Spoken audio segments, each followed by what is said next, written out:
The world is loud, yet it is profoundly, deceptively quiet.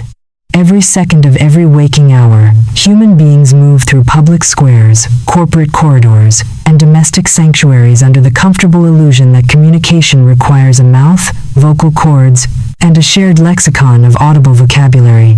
They debate, they negotiate, they whisper secrets in darkened rooms, and they draft manifestos to alter the political and economic landscape. They believe that what they say aloud constitutes the totality of their expression. Yet, beneath the chaotic cacophony of human speech runs an unbroken, subterranean current, an ancient, silent dialect that requires no syntax, no breath, and no conscious deliberation. Imagine standing at the edge of a vast, midnight ocean. On the surface, the water appears placid, occasionally ruffled by minor winds, reflecting the indifferent coldness of distant stars. To the casual observer, the ocean is a passive theater. But beneath that dark mirror lies an immense, vibrating matrix of underwater currents, thermal shifts, and seismic pressures. Every movement in the deep resonates upward, dictating whether the surface breaks into gentle ripples or devastating tsunamis. Human existence operates on an identical, hidden architecture. Right now, at this very second, every individual is speaking a language they never learned in any school, never memorized from a textbook, and never consented to use consciously. Reality is listening to every word of it. Not the polite, manufactured sentences coming out of the mouth, but something infinitely deeper, a continuous, unyielding frequency broadcasting from the invisible core of human consciousness. Consider the sheer paradox of this condition. Humanity spends centuries refining eloquence, mastering foreign tongues, and studying the nuances of rhetoric to persuade others, all while remaining entirely deaf to the primary broadcast of their own soul. They marvel at why doors slam shut in their faces when their lips speak words of ambition. They feel bewildered when financial scarcity clings to their pockets despite meticulous budgeting and grinding labor. They assume reality is random, a capricious, cruel, or occasionally generous deity dispensing fortune by drawing lots. It is nothing of the sort. Reality is not a judge, a jury, or a lottery master. Reality is an absolute mirror. It is an unerring acoustic chamber that captures every subtle modulation of an inner signal and projects it back onto the physical screen of time and space. The relationships that drain vitality, the bank account balances that induce cold sweats, the unexpected windfalls, the sudden betrayals, and the miraculous alignments are not happening to a person, they are happening from them. They are the direct, unedited acoustic feedback of an invisible language spoken 24 hours a day in the theater of the unconscious mind. To awaken to this truth is unsettling. It strips away the comforting blanket of victimhood and places the burden of authorship squarely where it has always belonged, upon the invisible broadcaster within. To understand the mechanics of this invisible language, one must move past mystical platitudes and dismantle the architecture of consciousness with clinical, philosophical rigor. For decades, pioneers like Florence Scovel Shinn decoded these patterns, realizing that what the uninitiated call luck or fate is actually an exact science of metaphysical resonance. Why is it that human beings can harbor intense conscious desires for success, love, and abundance, yet experience protracted seasons of failure? Why does reality ignore what a person wants and instead manifest what they fear? To answer this, one must deploy the method of recursive thinking, drilling down beneath the superficial layers of thought to examine the dual structure of the human mind. Why do conscious intentions so frequently fail to materialize in the physical world? Because the conscious mind, the rational, calculating, goal-setting intellect occupies only a fraction of the total mental landscape. It is the captain standing on the bridge of a massive ocean liner, frantically turning the ship's wheel to the left, believing he is directing the vessel's course. But the captain does not realize that the ship's massive engines, fueled by decades of ingrained conditioning, habitual phrasing, and emotional trauma, are bolted to a course heading due east. No amount of desperate wheel turning on the bridge can override the raw, mechanical momentum of the engines below. How does this subterranean engine generate its signal? It operates through a continuous loop of emotionalized imagery and unquestioned assumptions. The unconscious mind does not possess a critical faculty. It does not possess the capacity for irony, humor, or doubt. It is an absolute, literal servant. When an individual stands before their bathroom mirror, consciously affirming their wealth, while an internal, automated voice whispers, "Who are you kidding? You are drowning in debt," the unconscious mind does not register the affirmation. It seizes upon the whispered doubt, encodes it as an absolute truth, and immediately begins broadcasting it as the dominant frequency. Philosophically, this reveals a profound truth about the nature of perception. Man does not experience reality as it is. He experiences reality as he transmits it. Consider the mechanics of a tuning fork. When struck, a tuning fork emits a specific pitch through the air. If there is a second tuning fork nearby tuned to a different frequency, it remains silent. But if a second fork is calibrated to the exact same frequency, it begins to hum in spontaneous, sympathetic resonance. It does not need to be forced. It is pulled into vibration by the invisible laws of acoustics. Human consciousness functions identically within the grander architecture of the universe. The physical world is an infinitely vast orchestra playing every conceivable note simultaneously: poverty and wealth, health and disease, triumph and despair. The individual does not attract things through wishful thinking. They are pulled into alignment with circumstances that match their current vibrational frequency. If the underlying frequency is rooted in a fundamental, unquestioned belief in lack, the individual will walk through a garden of infinite opportunity and remain completely blind to every flower except the thorns. They will miss the open door, dismiss the helpful stranger, and sabotage the golden opportunity because their internal radio dial is permanently locked onto the frequency of struggle. Thus, the philosophical burden shifts entirely. The question is no longer, how do I manipulate the outer world to give me what I want? The recursive question becomes, what signal am I transmitting right now that makes this undesirable reality my only possible reflection? Answering that question requires a level of brutal, unsparing self-honesty that most spend a lifetime avoiding. It requires looking past the comforting alibis of the economy, upbringing, and circumstance, and examining the raw, unfiltered broadcast of the inner life. In the late autumn of 1888, within the bustling, soot-stained maritime hub of Liverpool, two master shipbuilders stood upon the docks, observing the launch of two identical cargo vessels, the Meridian and the Vanguard. Both ships were built from the exact same grade of seasoned British oak. Both possessed identical hulls, identical steam turbine capacities, and identical crews recruited from the same pool of seasoned sailors. On paper, their maiden voyages across the treacherous North Atlantic should have yielded identical results. Yet, the history of their journeys reads like a study in two different dimensions of reality. The Meridian, commanded by Captain Alistair Vance, encountered disaster from the moment it cleared the harbor. Vance spent the entire voyage pacing the deck with a furrowed brow, obsessed with every conceivable maritime catastrophe. He spent hours lecturing his officers on the inevitability of rogue waves, the unreliability of their navigational instruments, and the treacherous incompetence of rival shipping lines. Every entry in his logbook was a preemptive lamentation of failure. When a minor gale struck off the coast of Ireland, Vance panicked, altering course erratically, second-guessing his helmsman, and driving the engines so hard that a primary piston fractured. The ship drifted for weeks, battered, bruised, and delayed, barely crawling into New York Harbor months behind schedule. Meanwhile, the Vanguard, commanded by Captain Thomas Thorne, experienced an entirely different voyage. Thorne spent his hours on the bridge calmly mapping his course, maintaining absolute composure, and speaking to his crew with steady, unshakable confidence. When asked by his first mate about the looming threat of winter storms, Thorne replied simply, "A ship does not fight the sea, it masters its own buoyancy." When the same gale struck off the coast of Ireland, the Vanguard did not panic.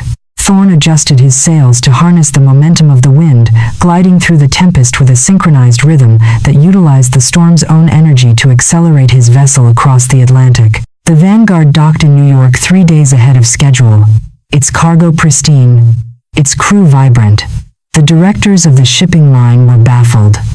They hauled both captains before the board, demanding an explanation for the staggering variance in performance between two identical vessels operated under identical weather conditions.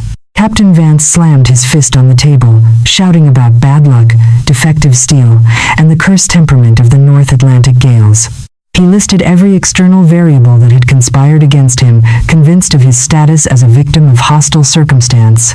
Captain Thorne simply smiled, leaned forward, and placed his logbook on the mahogany desk. "There was no curse," Thorne said quietly. "The sea does not yield to panic. It obeys the compass. My ship sailed on the frequency of certainty, while Vance sailed on the frequency of shipwreck. The ocean merely honored the broadcast." The parable of the two captains cuts through the illusions of the material world. The universe does not care about the nameplate on the hull or the quality of the oak. It responds exclusively to the command transmitted from the bridge of the mind. To read about the invisible language is an intellectual exercise. To embody it is an existential transformation. The transmission of frequency does not pause while a person reads a book, attends a lecture, or contemplates their ambitions. It is constant, rhythmic, and absolute. If the current state of one's life, be it financial, relational, or professional, reflects frustration, exhaustion, or stagnation, it is not a permanent indictment of character. It is simply diagnostic data. It tells the observer precisely where their internal transmitter has been stuck on autopilot. Change does not begin by running out into the physical world and desperately rearranging furniture, swapping jobs, or hustling until the body breaks down. That is merely the captain turning a broken wheel on a ship whose engines are still driving toward the rocks. Real change begins in the quiet, unobserved spaces of the mind. It begins with a pause, a deliberate interruption of the automatic loop. The mechanics of the mind have been unmasked. The division between the conscious chooser and the unconscious broadcaster has been brought to light. But understanding that a signal is being transmitted is only the first phase of mastery. What happens when two realities collide? What occurs when the conscious mind attempts to shift its dial, only to find the ancient, heavy machinery of the past dragging it back into the old cycle? The invisible currents are deeper than a single captain's resolve. Beyond the shores of this initial awakening lies a more profound domain, a realm where the invisible laws of the universe operate with the cold, unyielding precision of a master clockmaker, governing every breath, every thought, and every manifestation that has yet to take form. The ship has left the harbor. The waters ahead are shifting. Turn the page. We are descending into the next layer of the mechanism. There are two distinct human experiences unfolding simultaneously upon the exact same physical earth, yet they inhabit entirely separate dimensions of reality. Imagine two individuals walking down the very same rain-slicked avenue of a bustling metropolis at twilight. The neon signs bleed iridescent reds and electric blues onto the wet asphalt. The ambient roar of traffic creates a low, rhythmic bassline of modern industrial life, and a biting autumn wind carries the scent of roasted chestnuts and damp pavement. The first individual, Julian, moves with a posture of heavy resignation. Every step feels like an act of athletic defiance against an invisible weight pressing down upon his shoulders. His trench coat is pulled tight, shielding him not merely from the evening chill, but from the perceived hostility of the world itself. In his mind, the city is a closed fortress. Every closed doorway is a personal rejection. Every passing face is a potential threat or an indifferent stranger. And his pockets, though containing enough for his immediate needs, feel perpetually hollow, echoing with the ghostly rattle of impending debt. Julian is working himself into the ground, executing a frantic choreography of hustle, second-guessing every contingency, and mapping out every minute detail of his survival. Yet, despite his relentless exertion, he is swimming upstream against an unyielding torrent, watching every door slam shut precisely as he reaches for the handle. 10 paces ahead of him walks Clara. Clara is navigating the exact same street, breathing the exact same air, and exposed to the same economic climate, Yet she inhabits a universe of startling grace. She does not rush, nor does she drag her feet.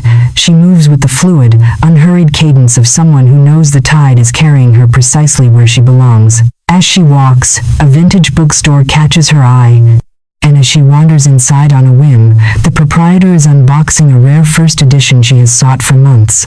Later that evening, a phone call from an old acquaintance brings an unlooked-for professional opportunity that bypasses weeks of tedious applications. To Clara, doors swing open effortlessly before her hand even touches the brass. Money, people, and circumstances converge around her, like iron filings drawn to an invisible magnet.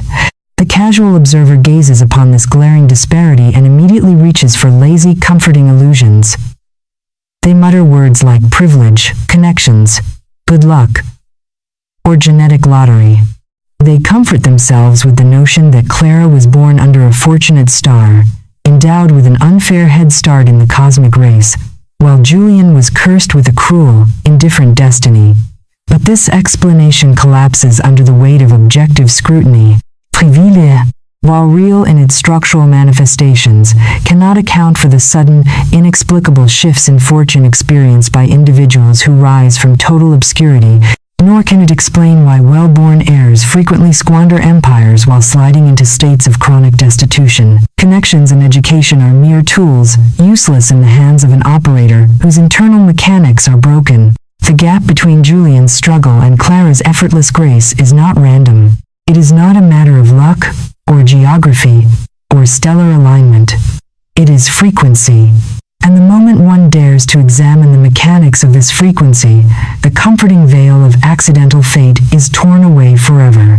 To dissect the chasm between these two contrasting realities, one must abandon the superficial metrics of human effort and apply rigorous psychological and philosophical inquiry. The core principle governing this divergence is not the quantity of physical sweat expended, but the purity and coherence of the internal signal.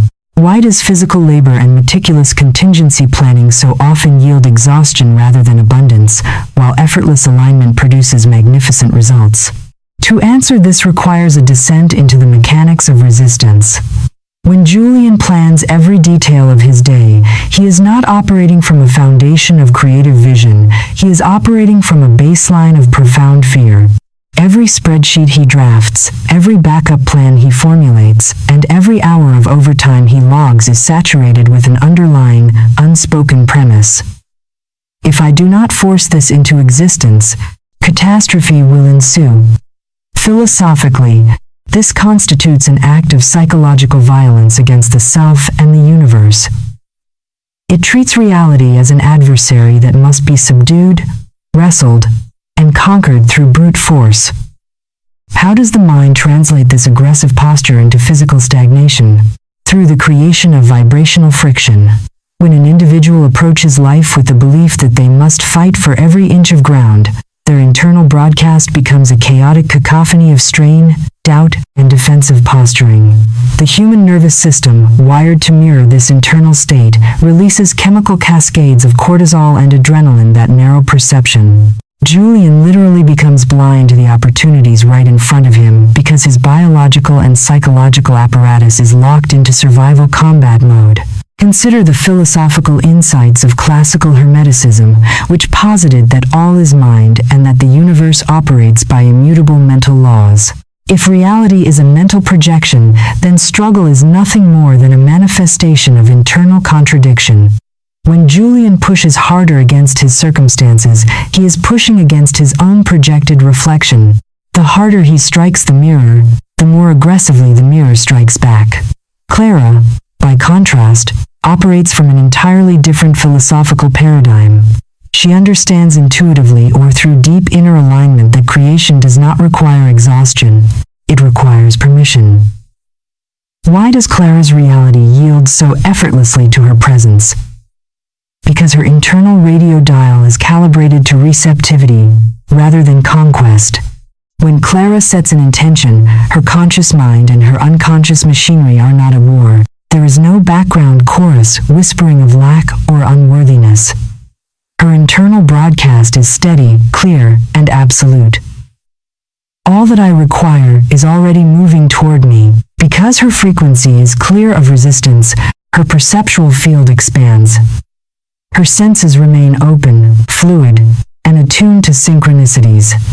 When a door opens, she does not question its provenance or suspect a trap. She steps through it.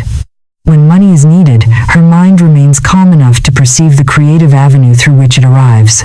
She does not swim against the current, she builds a magnificent vessel and allows the deep, ancient rivers of consciousness to carry her forward. Thus, the recursive question deepens. Why do human beings cling so stubbornly to the illusion of struggle, even when observation proves that struggle breeds suffering? Because humanity has been culturally hypnotized into believing that value is directly proportional to pain. Society worships the martyr of labor, elevating the exhausted, sleep-deprived worker as a moral icon while viewing effortless ease with suspicion, labeling it as laziness or illicit fortune. This cultural conditioning sinks deep into the unconscious mind, forming a dense barrier of guilt that blocks the frequency of effortless manifestation. To break free from this matrix of struggle requires a radical ontological shift. It requires realizing that the universe is not a harsh taskmaster demanding blood and sweat as currency, but an infinite, responsive field waiting for a coherent instruction. The difference between Julian and Clara is not that one works harder than the other. It is that one is trying to rewrite reality with a sledgehammer, while the other is singing the song to which reality naturally dances. In the annals of maritime exploration during the golden age of sail, no chapter illustrates this metaphysical truth more vividly than the divergent fates of two merchant fleets navigating the perilous trade routes around Cape Horn in the winter of 1845. The route from the Atlantic to the Pacific around the southernmost tip of South America was notorious for its apocalyptic weather. Massive, rolling swells, hurricane-force winds screaming off the Antarctic shelf, and treacherous currents capable of snapping a triple-masted clipper in half. The First Fleet, commanded by Commodore Marcus Vance, approached Cape Horn with an attitude of grim, militaristic defiance. Vance was a veteran of 1,000 hard-fought maritime battles. He believed in absolute control, rigid discipline, and brute physical exertion. As his fleet entered the turbulent waters of the Horn, Vance ordered his crews to batten down the hatches, reef every sail to a minimum, and fight the gale head-on, day and night. Vance stood on the quarterdeck, screaming orders through a brass megaphone, forcing exhausted sailors to haul ropes and adjust rigging against freezing, gale-force squalls. His ships fought every wave, slamming violently into towering walls of water, straining timbers until they groaned in agony. The men worked until their hands were raw, bleeding, and frozen to the cordage. Yet, despite their heroic exertion, the fleet was systematically dismantled. 2 ships were dismasted.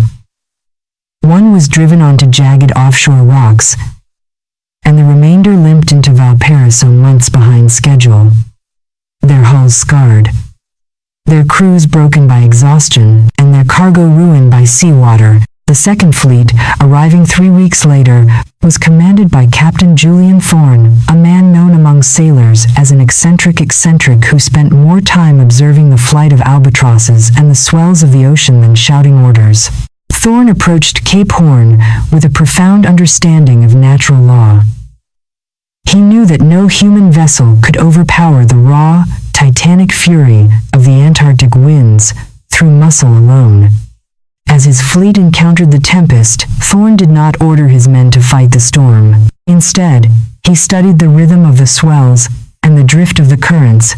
He instructed his helmsmen to yield to the momentum of the sea, trimming the sails to catch the oblique angles of the wind, dancing with the chaos rather than standing as a rigid wall against it. When a monstrous wave towered over his flagship, Thorne did not brace for impact in terror. He adjusted his helm to glide up the face of the swell, using the wave's own kinetic energy to vault his ship safely over the crest. His crews were well rested, alert, and operating with calm efficiency. Not a single ship was lost. Not a single yardarm snapped. Thorne's fleet rounded the Horn with effortless elegance, arriving at their destination weeks ahead of schedule, their cargo pristine and their men singing in the rigging. Upon their arrival in port, a furious Marcus Vance confronted Thorne on the docks, demanding to know what secret machinery or illegal charts he possessed to conquer the Horn unscathed. Thorne looked at the exhausted, broken veteran with quiet compassion. "There is no secret machinery, Marcus," Thorne replied softly. "You brought a hammer to an ocean that only understands a sail. You exhausted your men fighting the very medium that was designed to carry you. I did not fight the sea. I aligned with its momentum, and the sea brought me home." The fleets of Cape Horn stand as an eternal monument to the two realities, the reality of the striver who breaks his body against the unyielding rocks of resistance, and the reality of the master who harnesses the invisible currents of alignment. To transition from the reality of the striver to the reality of the master requires an intentional dismantling of daily habits. It demands auditing wherein one's life brute force has replaced resonant alignment. Look at the projects, relationships, and financial endeavors currently consuming your energy. Where are you pushing with white-knuckled desperation, demanding that a door open when you have failed to check whether your internal frequency matches what lies behind it? True power does not shout, it resonates. Pause in this exact moment of reflection. Let the noise of your striving recede. Ask yourself with absolute, unsparing honesty, how much of my daily exhaustion is the result of trying to control external circumstances while my internal frequency broadcasts doubt and lack? What would happen if I released the oar, adjusted my sail, and trusted the invisible mechanics of alignment? Let this realization anchor deep within your consciousness. You are not required to fight your way into your destiny. You are only required to become a vibrational match for it. The transition from accidental struggle to conscious mastery is not a passive wish. It requires understanding the precise pivot point where temporary alignments are captured, stabilized, and permanently anchored into reality. Why do those rare moments of magical flow when money arrived, synchronicities stacked up, and the world seemed to bend to your will always slip away like water through clenched fingers? Why does the magic vanish, plunging you back into the cold grip of the struggle? The answer lies hidden in the threshold of the next chamber. The mechanics of resonance are precise, and the moment of alignment is waiting to be decoded. The tide is shifting. Turn the page. We are crossing the threshold into the mechanics of the permanent shift. There are rare, pristine windows in human existence when the heavy gears of the material world seem to disengage entirely, replaced by an uncanny, frictionless grace. Imagine waking up on an ordinary Tuesday with a mild sense of quiet dread regarding an impending financial obligation or a professional deadlock. Yet, before the first cup of coffee has cooled, the atmosphere in the room shifts. A sudden, inexplicable lightness fills the chest. In that unbidden state of quiet euphoria, the mind ceases its frantic calculation. You think of a long-lost colleague whom you have not seen in a decade, and within 60 seconds, your telephone chimes with an incoming message from that exact person. Later that afternoon, an unexpected check materializes in the mail, or a bureaucratic barrier that has stalled your livelihood for months dissolves through a spontaneous clerical error. During this luminous window, synchronicities stack upon one another so rapidly that probability itself breaks down. It stops feeling like a string of lucky coincidences. It feels as though reality has suddenly begun to read your mind, answering questions before they are fully articulated, placing the exact right human being in your path at the exact street corner where you stand, and clearing paths through jungles of obstacle with invisible, velvet shears. For a brief, intoxicating week, you ride this magnificent wave. You feel invincible, touched by an effortless magic that requires no hustle, no sweat, and no tactical anxiety. And then, with the suddenness of a snapped violin string, the magic vanishes. One morning, you wake up and the air feels dense again. The phone remains silent. The bills pile up with cold, mathematical indifference. You try frantically to retrace your steps, desperately attempting to remember what you ate, what you thought, or what clothes you wore on that magical Tuesday. You attempt to force the state back into existence through sheer willpower, meditating harder, affirming louder, and gripping the steering wheel of your life until your knuckles turn white. Yet, the harder you squeeze, the further the magic recedes. You are left standing in the ruins of your own striving, wondering what cosmic caprice snatched away the keys to the kingdom, and whether that week of effortless flow was nothing more than a statistical fluke, a cruel, teasing mirage conjured by an indifferent universe. It is the most maddening paradox of human consciousness. Touching the infinite, only to be cast back into the prison of finite limitation. Utterly clueless as to how the door was ever unlocked in the first place. To solve the mystery of this volatile, slipping magic, one must abandon the superstitious notion that these moments of flow are random gifts bestowed by a capricious deity or lucky accidents of atmospheric chemistry. Why do these states of effortless manifestation invariably vanish just as quickly as they arrive? To answer this requires a deep, recursive descent into the mechanics of unconscious drift. When an individual experiences a week of effortless synchronicity, they assume they did something right. They scour their recent behavior for a secret formula, a specific meditation technique, or a particular dietary habit that unlocked the vault. But in truth, that week of magic was rarely the result of a conscious technique. It was the result of an accidental, temporary cessation of resistance. How does an individual accidentally stumble into a state of absolute alignment without knowing the mechanics behind it? Consider what happens when a person experiences deep, unexpected relief, perhaps a crisis passes, or they receive unexpected praise, or they simply find themselves resting in a quiet cabin surrounded by nature. In that precise window, their deep-seated anxiety momentarily steps down from its watchtower.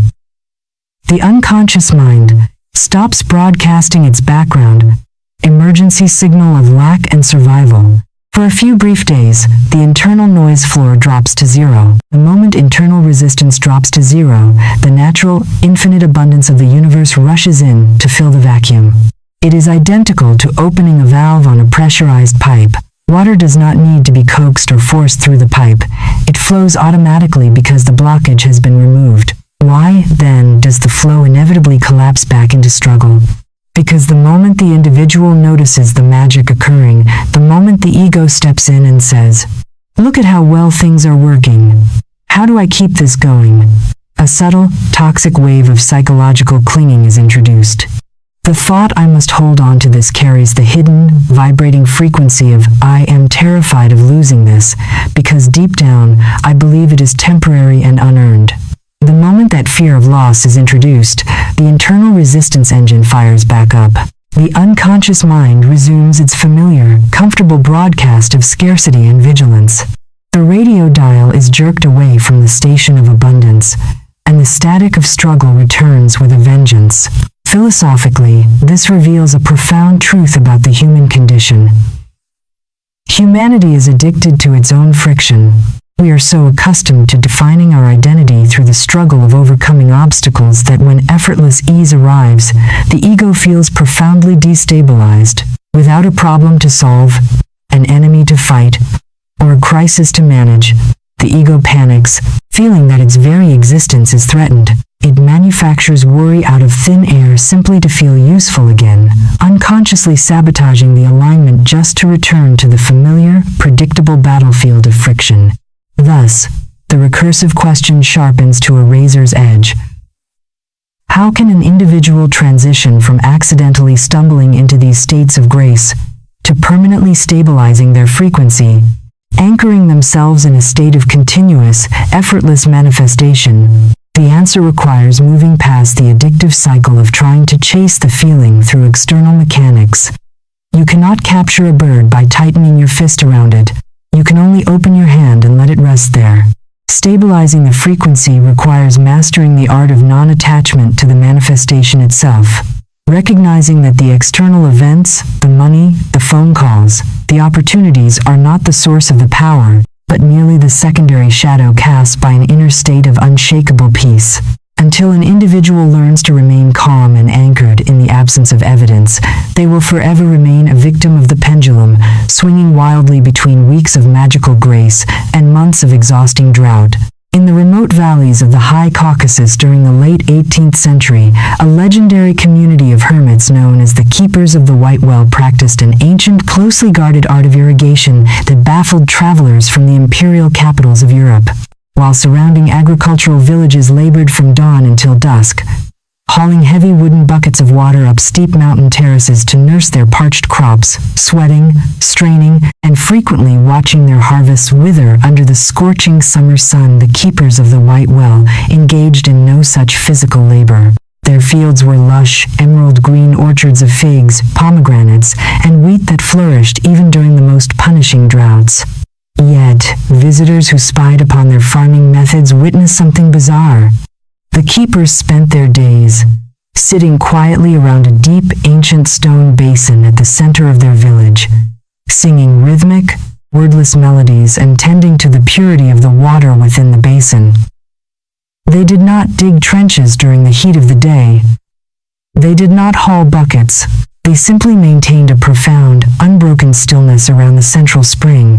Intrigued by this anomaly, a cynical Viennese hydrologist named Baron von Rieder traveled deep into the mountains in 1784, determined to expose what he believed was a crude system of hidden subterranean aqueducts fed by melting glaciers. Von Rieder spent 3 weeks inspecting every square foot of the valley with surveying instruments and iron probes. To his absolute astonishment, he discovered no pipes, no hidden channels, and no glacial runoff. The well was fed by a tiny, localized subterranean spring, whose natural flow rate was barely sufficient to sustain a single household, let alone an expansive agricultural terraced valley. Confused and desperate for an answer, von Rieder confronted the village elder, an ancient man named Kasi, demanding to know the engineering secret behind their impossible abundance. Kasi smiled gently, dipping his hand into the cool, crystal-clear water of the basin. "You look for machines where there is only a mirror, Baron," Kasi said softly. "Years ago, our ancestors discovered that water does not respond to the backbreaking labor of the man hauling buckets. Water responds to the integrity of the source." Kasi explained that the well at the center of the village was directly connected to an immense subterranean aquifer that spanned the entire mountain range. When the villagers sat in stillness, maintaining harmony, gratitude, and absolute trust in the unfailing supply of the earth, the subterranean pressure remained balanced, and the well poured forth an abundant, continuous stream that flooded every terrace in the valley through natural, capillary action. But, Kasi continued, his eyes darkening with solemn wisdom, whenever a villager grew anxious, doubting the supply, running to the well with a wooden bucket in a panic, trying to hoard the water out of fear of drought, the subterranean pressure would fracture.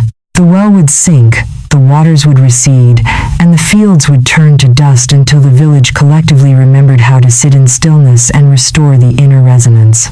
Von Rieder spent months auditing the community's behavior, watching in awe as a single morning of collective panic among the villagers caused the well's output to drop by half within hours, only for the water to surge back in full force 2 days later, once the community restored their inner calm through song and meditation. The parable of the White Well shatters the illusion that supply is governed by physical extraction. The universe is an inexhaustible reservoir. The only variable regulating its flow into an individual's life is the structural integrity of their internal resonance. To embody the lesson of the White Well requires an immediate, practical shift in how you respond to the dry seasons of your own life. When financial flow stutters, or when doors temporarily close, what is your immediate reflex? Do you run to the well with a panic-stricken wooden bucket? Do you scramble to force outcomes, working 80-hour weeks while your internal frequency broadcasts a frantic, desperate SOS? True mastery is found in the eye of the storm. When the outer world begins to dry up, that is precisely the moment you must step back from the machinery of hustle, quiet the panic, and restore the integrity of your inner broadcast. Pause right here. Let the urgency of your current schedule fall away. Examine the areas of your life where you have been frantically hauling buckets, sweating and striving against a dry well. What would happen if you stopped? What would happen if you acknowledged that the source of your supply is not your job, your employer, or your current bank account, but an infinite, responsive field within? Take a slow, Deep breath. Let go of the need to force the door open. Let your internal waters settle into absolute stillness. The temporary magic you once tasted was not a fluke, it was a preview of your natural state. But to move from an accidental tourist of this frequency to its permanent sovereign ruler requires examining the foundational bedrock upon which the entire structure of the mind rests. Why is it that human beings can intellectually understand the mechanics of frequency, yet remain internally fractured, pulled simultaneously toward their desires by the conscious mind and dragged backward into the mud of old conditioning by the unconscious engine? The civil war within the human psyche is the great hidden obstacle of existence. Beyond this chapter lies the battlefield of the divided house, where the conscious chooser and the unconscious broadcaster clash in an invisible war that determines every outcome of your life. The door to the inner citadel is unlocking. Turn the page. We are descending into the architecture of the divided mind. There is a profound, invisible war raging inside the quiet cathedral of the human mind, and most people go through their entire lives completely unaware that they are both the battlefield and the combatants. Imagine walking through the grand foyer of an ancient, sprawling mansion at midnight. On the surface, the estate appears dignified, silent, and orderly. The moon casts long, pale geometric beams across marble floors, and the heavy oak doors stand firmly shut against the howling winds of the outside world. Yet, as you pause in the darkness, a strange, muffled cacophony echoes from beneath the floorboards and behind the polished wainscoting. It sounds like a muffled argument, two distinct forces pulling in opposite directions, locked in a perpetual tug-of-war. Upstairs in the master suite, the conscious mind sits upright in bed, eyes wide with ambition, drafting meticulous plans for wealth, harmony, and grand achievement. It speaks eloquent words of affirmation. It sets noble intentions. It genuinely believes it is steering the course of destiny. But down in the dark, subterranean catacombs of the unconscious mind, an entirely different crew is at work. They are shoveling coal into furnaces of old trauma, replaying cinematic loops of past rejections, and broadcasting an automated, low-frequency hum of unworthiness, scarcity, and fear. This is the great paradox of the human condition. A house divided against itself cannot stand. Yet humanity spends decades trying to build magnificent castles upon a foundation tearing itself apart from the inside. Consider the sheer psychological torture of this internal civil war.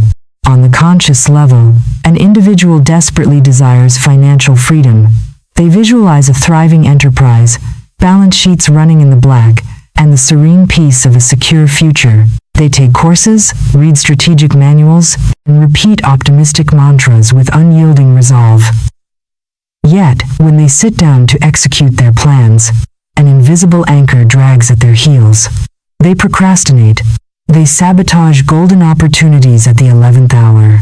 They experience a creeping, inexplicable dread that paralyzes their fingers over the keyboard.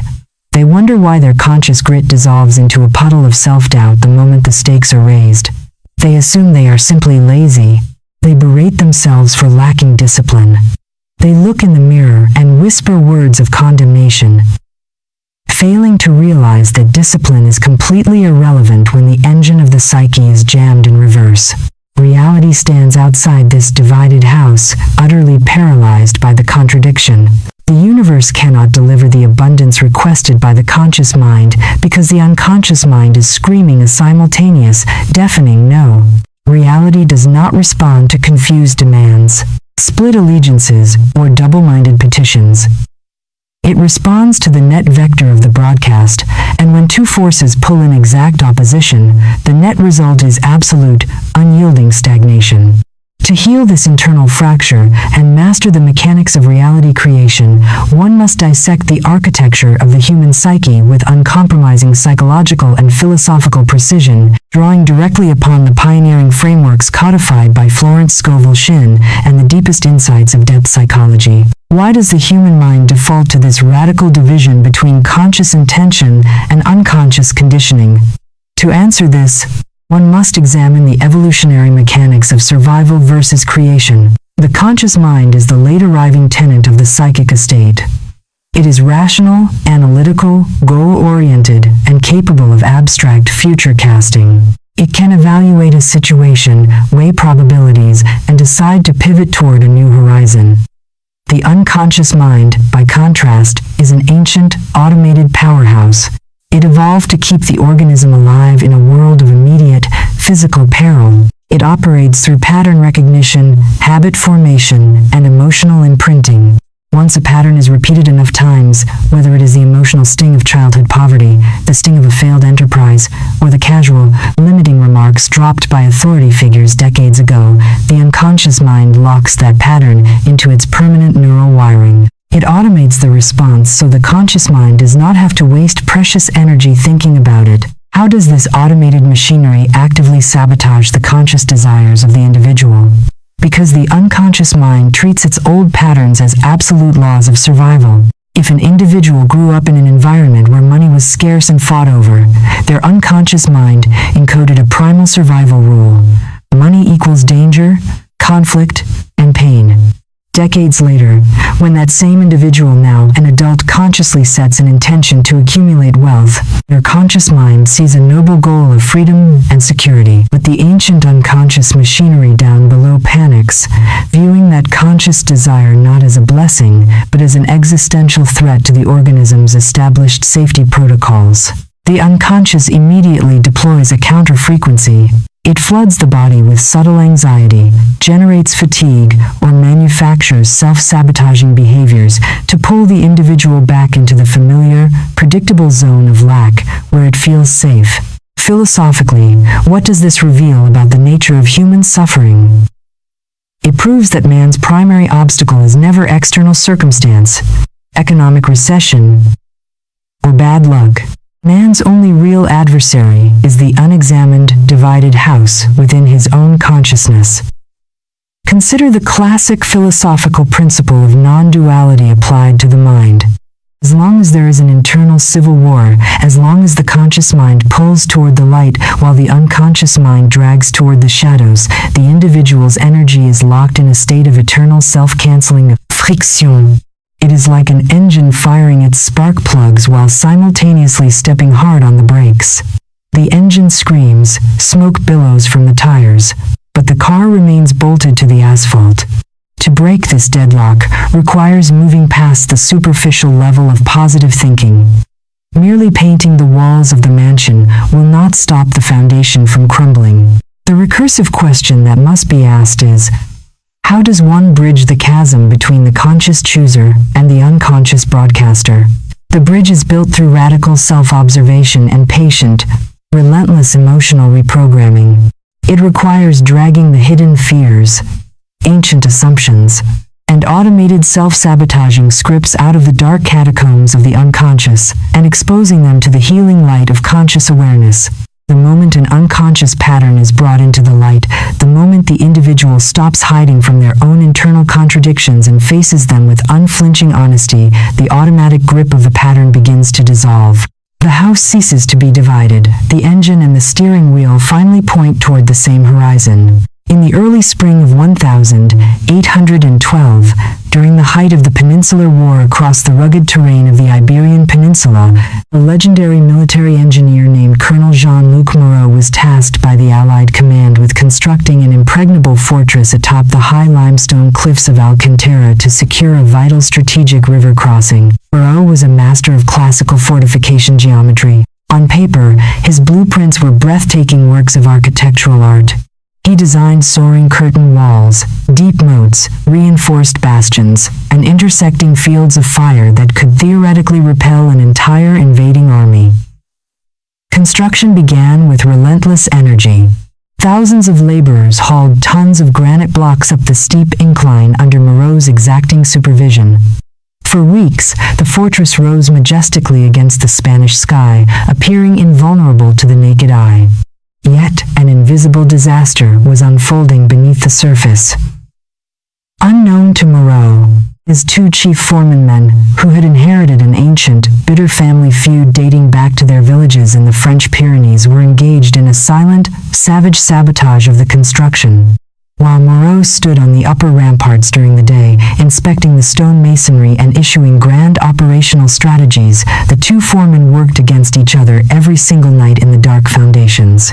Foreman Dubois, overseeing the eastern foundation, deliberately mixed substandard mortar into the granite blocks, ensuring that the eastern wall rested on a crumbly, unstable base of sand and wet clay. Foreman Lev, overseeing the western ramparts, secretly hollowed out drainage channels that directed rainwater straight into the heart of the fortress's primary ammunition magazines. Whenever Moreau approached to inspect their work, the two foremen would smile, bow, and present a facade of absolute unity and progress. The conscious architect planned for victory, while the unconscious builders engineered total collapse. The ultimate test arrived on a stormy night in November, when an opposing force launched a surprise artillery bombardment against the cliffs of Alcantara. The attacking army did not even need to breach the walls with cannon fire. The very first heavy concussive blast from the valley below shook the limestone cliff, and the entire eastern bastion, undermined by months of secret, bitter sabotage, crumbled into dust like a house of cards. Simultaneously, the rainwater channeled into the magazines destabilized the powder stores, causing a cataclysmic internal explosion that blew the fortress apart from within. Colonel Moreau survived the disaster, wandering through the smoking ruins in stunned disbelief. He blamed the enemy artillery, he cursed the weather, and he denounced the cowardice of his soldiers. It was only months later, when he discovered the hidden journals of the two feuding foremen, that the harrowing truth dawned upon him. The fortress had not been destroyed by the enemy outside, it had been destroyed by the civil war inside its own foundations. The parable of the fortress of Alcantara serves as an eternal mirror for the human soul. No amount of outward hustle, positive affirmation, or strategic planning can save a life built upon a foundation of internal division. Until the hidden sabotage within the unconscious mind is brought to light and reconciled, every grand architectural design of the conscious mind will inevitably crumble into ruin. To heal the divided house requires an immediate, courageous cessation of self-deception. You cannot out-affirm an unconscious core of fear, nor can you hustle your way past a deep-seated belief in your own unworthiness. Examine your own life today. Where is the friction? Where do your grand conscious ambitions continuously crash against an invisible wall of resistance, procrastination, or inexplicable self-sabotage? That friction is not an enemy to be fought, it is a messenger from the basement, begging for your conscious attention. Pause right here. Let the external noise drop away completely. Step back from your frantic planning, your striving, and your attempts to force your reality into shape. Look down into the quiet chambers of your own mind. What hidden fear, what old automated script of lack or inadequacy has been undermining your foundation while your conscious mind looked the other way? Take a deep, centering breath. Acknowledge the division without judgment. Let this exact moment mark the reconciliation, the turning point where the architect descends into the basement, turns on the light, and brings unity to the house. If this deep psychological exploration of the divided mind has illuminated the hidden blocks in your own journey, take a moment to hit the subscribe button and ensure your notifications are turned on. This is where real transformation begins, not on the surface of positive platitudes, but in the deep, uncompromised mechanics of the human psyche. Join us as we continue down this path of mastery. The fortress has been inspected. The hidden sabotage has been brought to light. But recognizing the civil war within is only the prelude to true mastery. Beyond this chapter lies the domain of the unyielding architecture of law realm, where unseen, impersonal forces operate with the absolute precision of a master clockmaker, governing every thought, every word, and every manifestation that seeks to take form in your physical reality. The foundations are being cleared. The path ahead is opening. Turn the page. We are descending into the relentless mechanics of the universal law. There are forces in this universe that possess a chilling, magnificent indifference to human emotional drama. Imagine standing at the precipice of a colossal, subterranean industrial complex carved deep into the living bedrock of an ancient mountain range. It is a cathedral of pure mechanics. A silent expanse of steel gears, tungsten pistons, and frictionless axles that stretch out as far as the eye can see into the sepulchral gloom. There are no operators walking the catwalks. There are no frantic supervisors shouting directives. There are no human hands adjusting the dials. Yet, the entire colossal machinery is in a state of perpetual, thundering motion. Massive flywheels spin with a quiet, terrifying velocity, generating an invisible, pulsing current that vibrates through the very stone of the earth. If an exhausted traveler stumbles into this subterranean engine room, bruised by life, weeping over broken ambitions, and begging the machinery to pause for a moment so they can catch their breath, what happens? Nothing. The colossal pistons do not slow down. The gears do not soften their teeth. The invisible current does not modulate its frequency to offer comfort to the weary soul.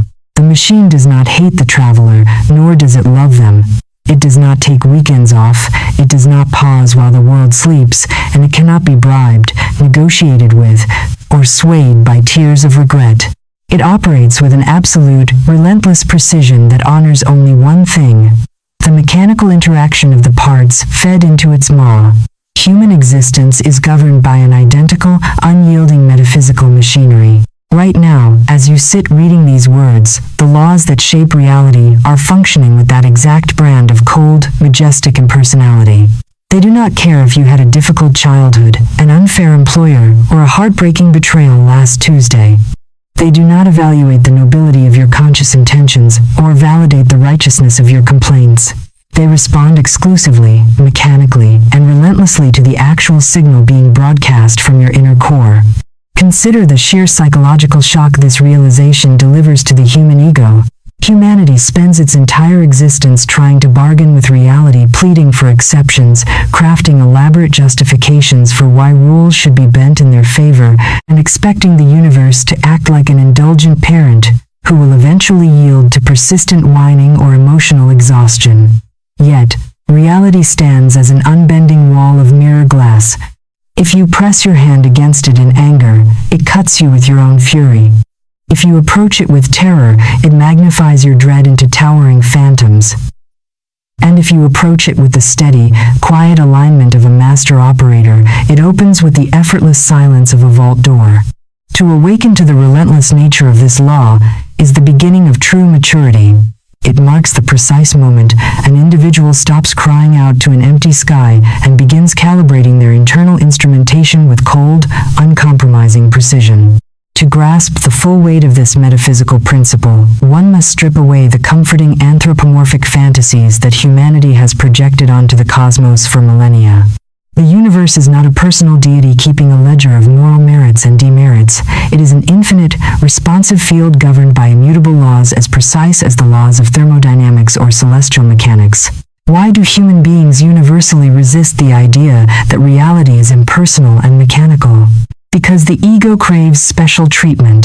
The ego desires a universe that takes notice of its struggles, validates its pain, and steps in to rescue it from the consequences of its own undisciplined mental habits.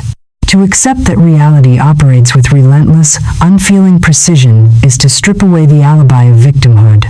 It forces the individual to acknowledge a terrifying yet liberating truth. No one is coming to save you from your own frequency, and no external power is conspiring to keep you down. How do these invisible laws operate without human intervention or oversight? To answer this, one must deploy recursive thinking to examine the nature of vibrational feedback loops. The laws governing consciousness do not need to think or decide to manifest a result. They operate through the principle of resonant attraction and consequence, identical to how a heavy object dropped from a tower falls to the earth through the law of gravity. Gravity does not calculate whether the object is a boulder falling on a cathedral or a diamond falling into a beggar's palm. It executes its function indiscriminately, instantly, and with absolute mathematical exactitude. Similarly, the laws of mental frequency capture every habitual thought pattern, every automatic phrase, and every underlying emotional tone running through the human psyche, processing them through the invisible grid of reality, and projecting the exact corresponding physical circumstance back onto the screen of life. Why does this processing continue relentlessly? while the individual sleeps, distracts themselves, or attempts to suppress their thoughts. Because consciousness does not possess an off switch, the human mind is an unceasing broadcast station. Even when the conscious intellect falls silent in slumber, the deeper layers of the psyche continue humming their automated tunes of survival, anxiety, ambition, or lack. Philosophically, this aligns with the ancient Hermetic maxim of correspondence. As above, so below, as within, so without. There is no separation between the interior state of the observer and the exterior architecture of their world. When an individual complains that their life is hard, unfair, or stagnant, they are standing before the great cosmic mirror, screaming at their own reflection for wearing an angry expression. Consider the profound implications of this mechanism. If the law is relentless, impersonal, and unyielding, then it represents the ultimate form of cosmic justice. It means that mastery is entirely possible. An individual does not need to beg the universe for mercy or perform elaborate rituals to earn favor. They simply need to change their input. How does one operate an unyielding law? By treating it with the same cool, objective respect an engineer accords to high-voltage electricity. You do not argue with electricity. You do not curse the power grid when you stick your fingers into a live socket. You study its laws, insulate your equipment, wire your circuits with care, and harness its immense power to illuminate your path. The moment an individual stops fighting the impersonality of the universe and begins mastering its mechanics, the relentless nature of the law transforms from a terrifying wall of steel into the most powerful engine of liberation the human soul has ever known. In the harsh, arid reaches of the high Anatolian plateau during the winter of 1402, amidst the thunderous campaigns of the Timurid Empire, a legendary master horologist and military engineer named Ismail al-Jazari the Younger was tasked by the imperial court with maintaining the great clock of the citadel of Ankara. This was no ordinary timekeeping device.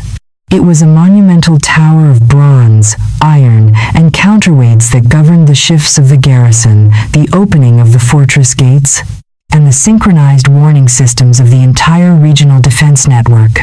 The clock was governed by a vast, intricate escapement mechanism designed centuries prior, a system of heavy lead weights, brass gears, and water-driven escapements that ticked with a merciless, thunderous rhythm heard across the valley. During a brutal winter siege, when enemy forces surrounded the citadel and cut off the water supply to the inner keep, the garrison commander fell into a state of panic. The commander, a superstitious and volatile warlord named General Togan, became convinced that the thunderous ticking of the great clock was signaling their doom to the enemy outside. Togan rushed into the clock tower with a detachment of guards, ordering Ishmael to jam the gears, silence the pendulum, and alter the weights so the clock would stop its relentless motion. Ishmael stood calmly before the towering bronze mechanism, folding his arms within his robes. He looked at the frantic general and shook his head. "I can no more stop this clock than I can stop the rotation of the earth." General Ismail replied quietly, "This machine does not know you are under siege. It does not know your name, your fears, or your rank. It operates by the laws of tension and release, gear ratio and gravity. If we jam the gears to soothe your nerves, the internal tension will snap the mainspring, destroy the escapement, and plunge the entire fortress into darkness and silence." Furious, Togan drew his scimitar and struck a glancing blow against the bronze casing, screaming that the machine must bend its will to the survival of the men who built it. Ishmael did not flinch. He stepped closer to the general, pointing to the massive lead counterweights rising and falling with mathematical precision behind the glass panel. "Look at the weights, Togan. The weight does not care whether it is rising toward victory or falling toward ruin. It only moves downward because gravity demands it. If you wish the clock to register victory, you must haul the counterweight back to the top of the tower by hand. The law will not do your labor for you, but it will honor your input the second you apply it." Realizing the cold, majestic truth in Ismail's words, the general lowered his sword. Instead of fighting the mechanism, Togan ordered his men to haul fresh water and oil to the upper galleries, servicing the gears, clearing the escapement, and aligning their movements with the relentless rhythm of the clock. The garrison held. The clock ticked on, indifferent to the blood and smoke outside, honoring only the precision of the mechanics maintained by the men within. The parable of the great clock of Ankara echoes down the corridors of time. The universe is an infinite, ticking engine of absolute law. It does not adjust its gears for your tears, nor does it halt its movement for your despair.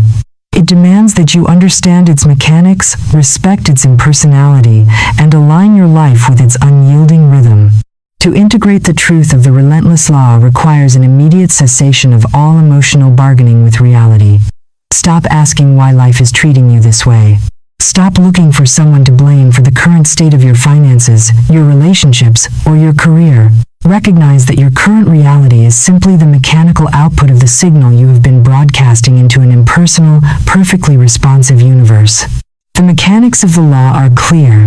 The impersonality of the universe is established. But how does one tune the instrument? How does an individual shift their internal broadcast from the chaotic static of struggle to the crystal-clear frequency of what they actually desire? The transition from abstract law to daily application requires mastering the exact tools of transmission. Beyond this chapter lies the domain of the station dial, where thoughts, words, and mental images converge to determine whether you receive the broadcast of abundance or the static of lack. The gears are turning, the machinery is humming. Turn the page, we are reaching for the dial. There is an exquisite torment in listening to static when what your soul requires is a symphony. Imagine standing in a drafty, wood-paneled study late at night, surrounded by towering stacks of leather-bound volumes and maps yellowed by the passage of decades.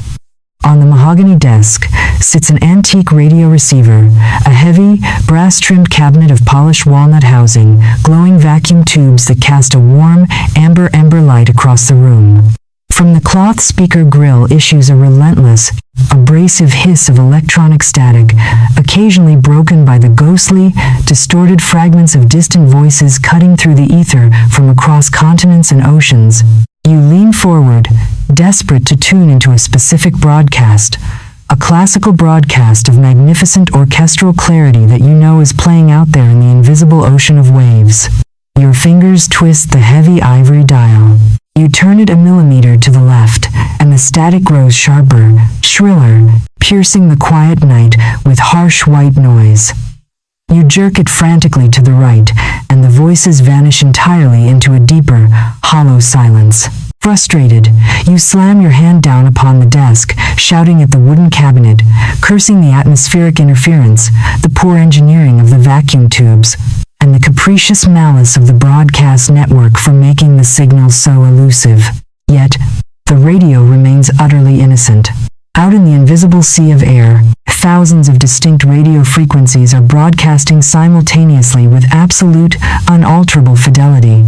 The station transmitting at 95.5 FM is not hiding, it is not withholding its music, it is not deliberating whether your room is worthy of its sound. It pours its melody into the atmosphere 24 hours a day, unchanging and inexhaustible. The failure does not belong to the station. The failure belongs entirely to the position of the dial. Human existence operates on an identical, unyielding acoustic principle. Every conceivable reality, abundant wealth, vibrant health, profound creative fulfillment, and sublime peace already exists as an active, ongoing broadcast in the infinite field of potential consciousness. It is floating through your physical environment right now, pulsing against your skin, filling the air of the room you inhabit. Yet, if your daily life is characterized by struggle, scarcity, and emotional turbulence, it is not because the universe has denied you or because fortune has passed you by. It is simply because your internal dial is locked onto the wrong frequency band. You are tuned to 101.3 FM, the station of lack, worry, and defensive survival, while screaming at the sky because you cannot hear the music playing across the aisle. Consider the supreme irony of this condition. Humanity spends billions of hours trying to rewrite the broadcast in the air, attempting to force the outer world to change its tune, completely oblivious to the simple, mechanical reality of the dial resting right beneath their fingertips. To master the art of tuning the station dial, one must abandon the comforting delusions of accidental fortune and analyze the precise mechanics of frequency mismatch with absolute psychological and philosophical rigor. Why do human beings so frequently set their internal dials to the frequency of lack while consciously desiring abundance? To answer this requires a deep, recursive examination of perceptual bias and emotional conditioning. The human brain is an evolutionary survival engine designed primarily to scan for threat, danger, and deficit. For primitive ancestors, focusing on what was missing, the depleting food store, the approaching predator, the drop in temperature, was the difference between life and death. The mind is therefore hardwired to default to a baseline broadcast of lack. When an individual sets a conscious goal of financial freedom, their rational intellect looks at their bank account, registers a deficit, and immediately triggers an automatic emotional cascade of anxiety. How does this emotional cascade hijack the internal dial? The moment anxiety is felt, it acts as an electrostatic field that violently jerks the station dial away from the desired frequency of having and locks it firmly onto the frequency of needing. The individual may spend 10 minutes in the morning visualizing wealth and repeating affirmations, but the moment they open their bills or face an unexpected expense, their emotional reaction broadcasts a signal that says, "I am broke, I am vulnerable, I lack." Philosophically, this exposes the core illusion of the law of resonance. Reality does not respond to what you want.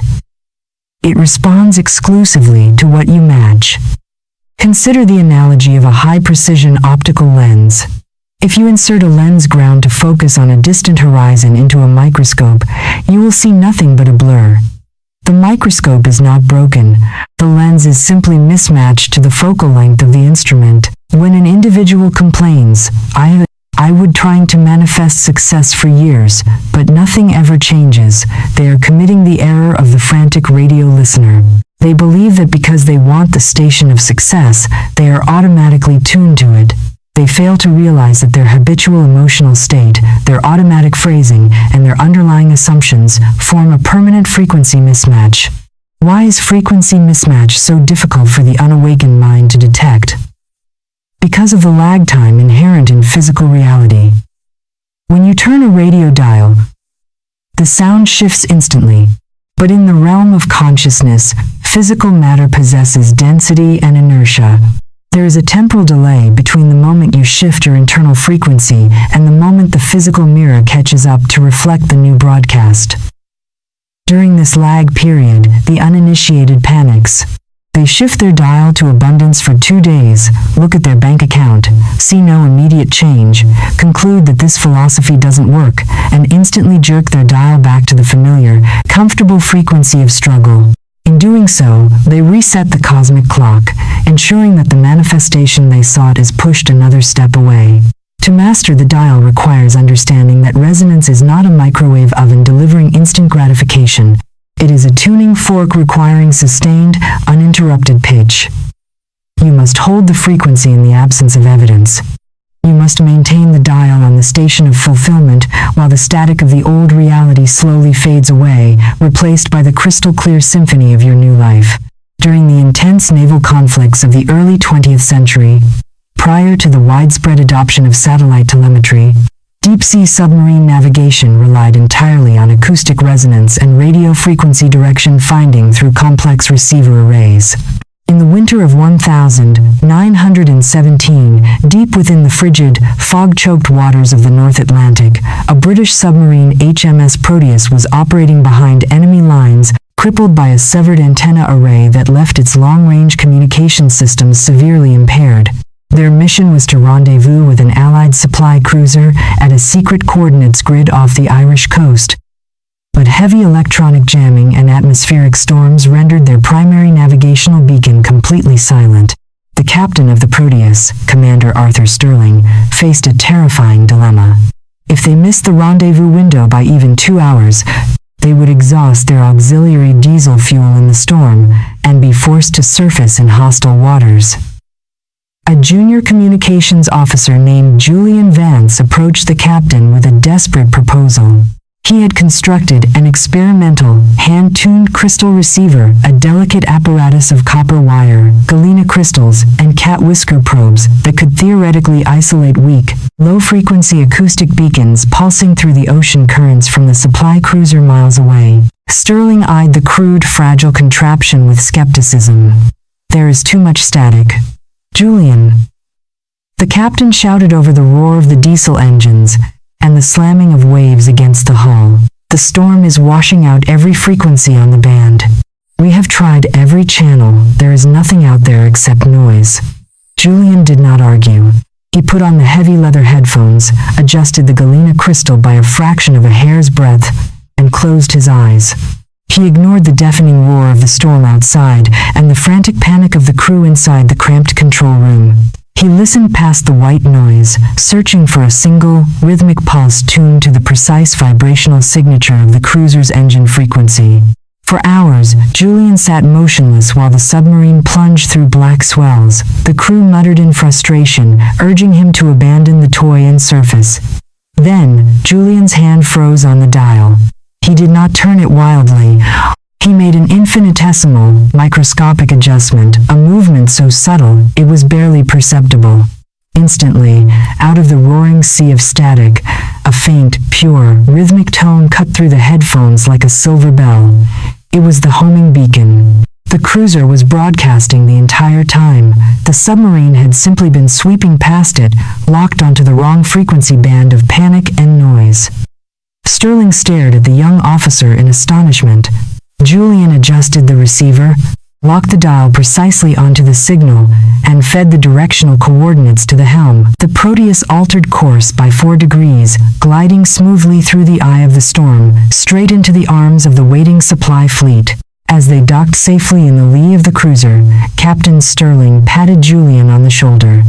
"How did you find it through that wall of static?" Julian smiled quietly, tapping the glass casing of the crystal receiver. "The signal was never lost, Captain. The storm didn't silence the station, it only drowned out our ears. We simply had to stop turning the dial in panic and hold our position on the frequency of the arrival." The parable of the HMS Proteus cuts to the core of human destiny. The abundance you seek is not hidden, lost, or conditionally withheld. It is broadcasting right now. The storm of your circumstances has not silenced the station. It has merely tested your capacity to hold the dial steady in the face of static. To embody the truth of the station dial requires an immediate audit of your mental and emotional broadcasting habits today.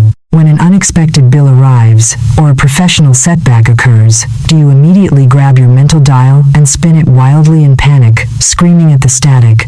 Or do you possess the sovereign discipline to pause, drop your shoulders, and deliberately lock your frequency onto the station of absolute trust and supply? The mechanics of the dial are mastered. The radio of consciousness is primed, but tuning the dial is only the setup for the transmission itself, the precise language through which commands are issued to the unconscious mind and inscribed into reality. Beyond this chapter lies the domain of the spoken command, where words cease to be mere breath and become absolute, undeniable directives issued to a reality that executes every sentence with terrifying literalism. The dial is set, the frequency is clear, turn the page. We are opening our lips to speak creation into form. Words possess a physical weight that can crush empires, yet they slip across human lips as lightly as falling leaves in autumn. Imagine standing within the grand, vaulted armory of a medieval fortress at twilight. The room is silent, save for the rhythmic dripping of water through stone masonry and the dying amber glow of a hearth fire casting long, skeletal shadows across rows of heavy iron broadswords, polished steel breastplates, and intricate siege crossbows. These instruments of war rest dormant, harmless in their stillness. They do not strike unbidden. They do not march across the stone floor. They remain entirely subject to the hand that lifts them. Yet, resting upon a simple velvet cushion in the center of the armory lies an object far more powerful than any blade of forged steel. A golden trumpet, engraved with ancient seals, connected to a vast acoustic network of bronze piping that threads through the foundations of the entire castle out to the massive timber gates and the drawbridge spanning the moat. The keeper of the armory walks slowly among the weapons, muttering half unformed thoughts beneath his breath. He sighs, shaking his head, and casually whispers into the ambient air, "We are entirely surrounded. The gates are rotting, our stores are empty, and nothing ever works out for us in this wretched place." He speaks the sentence without malice, treating it as a casual observation of objective fact. He assumes his words evaporate the moment they leave his tongue, vanishing harmlessly into the damp evening air like ephemeral vapor. He is catastrophically mistaken. The golden trumpet does not evaluate tone, nor does it possess a critical faculty to separate a casual complaint from a deliberate decree. It captures the acoustic vibration of the whisper, transforms it into an electrical current, and shoots it down the bronze piping into the foundational mechanisms of the fortress. Instantly, deep beneath the flagstones, heavy winches begin to turn, the massive timber gates unlatch, the drawbridge lowers itself wide open into the dark forest where the enemy lies in wait. The automated machinery of the castle does not pause to ask whether the keeper truly intended to surrender. It obeys the command with blind, terrifying obedience. Human speech operates with that exact, merciless mechanics. Every single day, human beings walk through the armory of their lives, muttering casual curses into the atmosphere of their minds. They say, "I am always broke, I am terrible with money, I never catch a break, or I am destined to struggle." They treat these phrases like harmless smoke rings blown into the wind. They believe they are merely describing the weather of their current reality. They fail to realize that within the architecture of consciousness, there is no such thing as an innocent observation. Every sentence spoken out loud or whispered in the secret theater of the mind is an absolute command issued to an unconscious servant that never sleeps, never questions, and never hesitates to execute. Reality does not listen to your wishes, it obeys your proclamations. To grasp the terrifying and liberating power of language, one must strip away the casual, sloppy linguistic habits of modern culture and analyze the precise mechanics of verbal programming through rigorous, psychological and philosophical inquiry. Why does the human tongue default so effortlessly to the articulation of limitation, complaint, and lack, even when the conscious mind desires expansion and abundance? To answer this requires a deep, recursive examination of linguistic imprinting and neurosemantic feedback loops. From early childhood, human beings are trained to use language as a descriptive tool or mechanism to report on external conditions. A child touches a hot stove, feels pain, and learns to say, "It hurts." A child looks at an empty pocket and learns to say, "I have no money." Language originates as a mirror of immediate sensory input. The fatal error occurs when the adult mind continues using language as a descriptive mirror of limitation, failing to realize that once an individual steps into the role of a conscious creator, language ceases to be a description and becomes a prescription. How does the unconscious mind process a descriptive complaint versus a deliberate command? The unconscious mind possesses no capacity for temporal irony or objective status checking. It operates via literal semantic mapping. When an adult says, "I can't afford that," the conscious intellect assumes it is stating a temporary financial fact about the current balance of a bank account. But the unconscious mind hears an absolute, immutable decree. Disable all creative avenues for acquiring resources. Close the perceptual doors. Validate the state of poverty. Instantly, the unconscious machinery reorganizes the individual's perceptual field, biochemical output, and behavioral impulses to ensure that the statement is proven true. Philosophically, this echoes the ancient esoteric understanding found in the Hermetic traditions and the foundational teachings of Florence Scovel Shinn. Death and life are in the power of the tongue. When an individual speaks a limiting phrase into existence, they are binding their own future in semantic chains. They are weaving a web of verbal architecture that constrains their movement through time and space. Why is the breaking of this verbal habit so excruciatingly difficult for the average person? Because limiting language is addictive. Complaining provides a cheap, instantaneous dopamine release. It offers a social bonding mechanism and an alibi for inaction. When you declare, "The economy is impossible, nobody can get ahead," you instantly absolve yourself of personal responsibility. You join a collective chorus of shared misery, finding a warped comfort in mutual helplessness. Yet, That comfort comes at the ultimate price, the surrender of your sovereignty. Consider the profound shift that occurs when an individual realizes that every sentence leaving their mouth is an architectural blueprint for tomorrow. The recursive question that must be asked is, how does one transform the tongue from a weapon of self-sabotage into a wand of conscious creation? It requires the establishment of rigorous inner sentinels, a state of mindful guardianship over the threshold of the lips. Before a sentence is allowed to cross the teeth, it must pass through a triple filter. Is it true to my desired reality? Does it command abundance or poverty? Does it build the palace or dig the grave? If the phrase fails the test, it is choked off in silence before it can be born into the acoustic universe. You do not force yourself into rigid, exhausting policing of every syllable. You cultivate a profound, reverent awareness of the immense creative fire resting upon your tongue. The moment you become the absolute guardian of your words, the invisible machinery of your unconscious mind stops sabotaging your ship and begins steering you directly into the harbor of your grandest design. In the remote monastic valley of Mount Athos during the late 14th century, within the scriptorium of the ancient monastery of St. Theodore, lived an ascetic copyist and linguist named Brother Gregory. Brother Gregory was tasked with transcribing ancient philosophical scrolls and sacred texts by hand using ink made from crushed oak galls and pure gold leaf. For decades, Gregory had observed a strange anomaly among the novices who entered the monastery.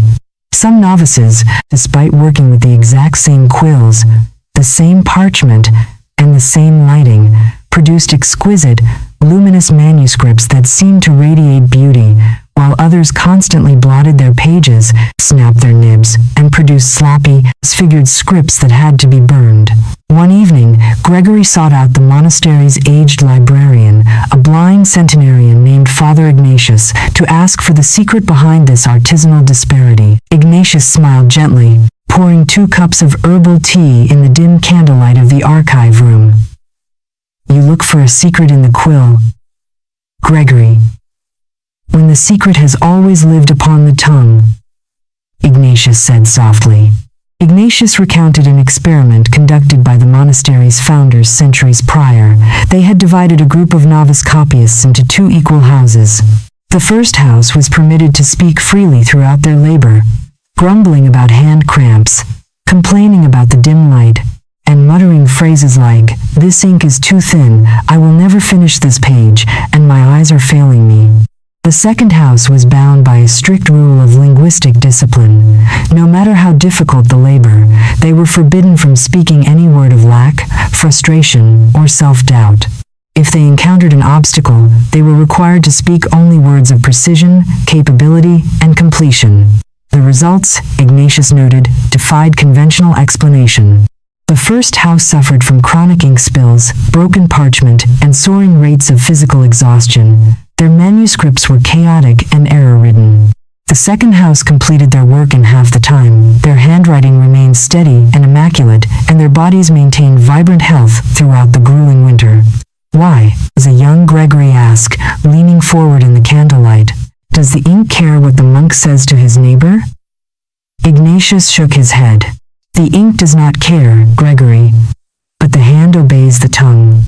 Every time a novice says, "My hand is failing," he issues a direct neurological and metaphysical command to his nervous system to relax its tension, lose its focus, and validate the failure.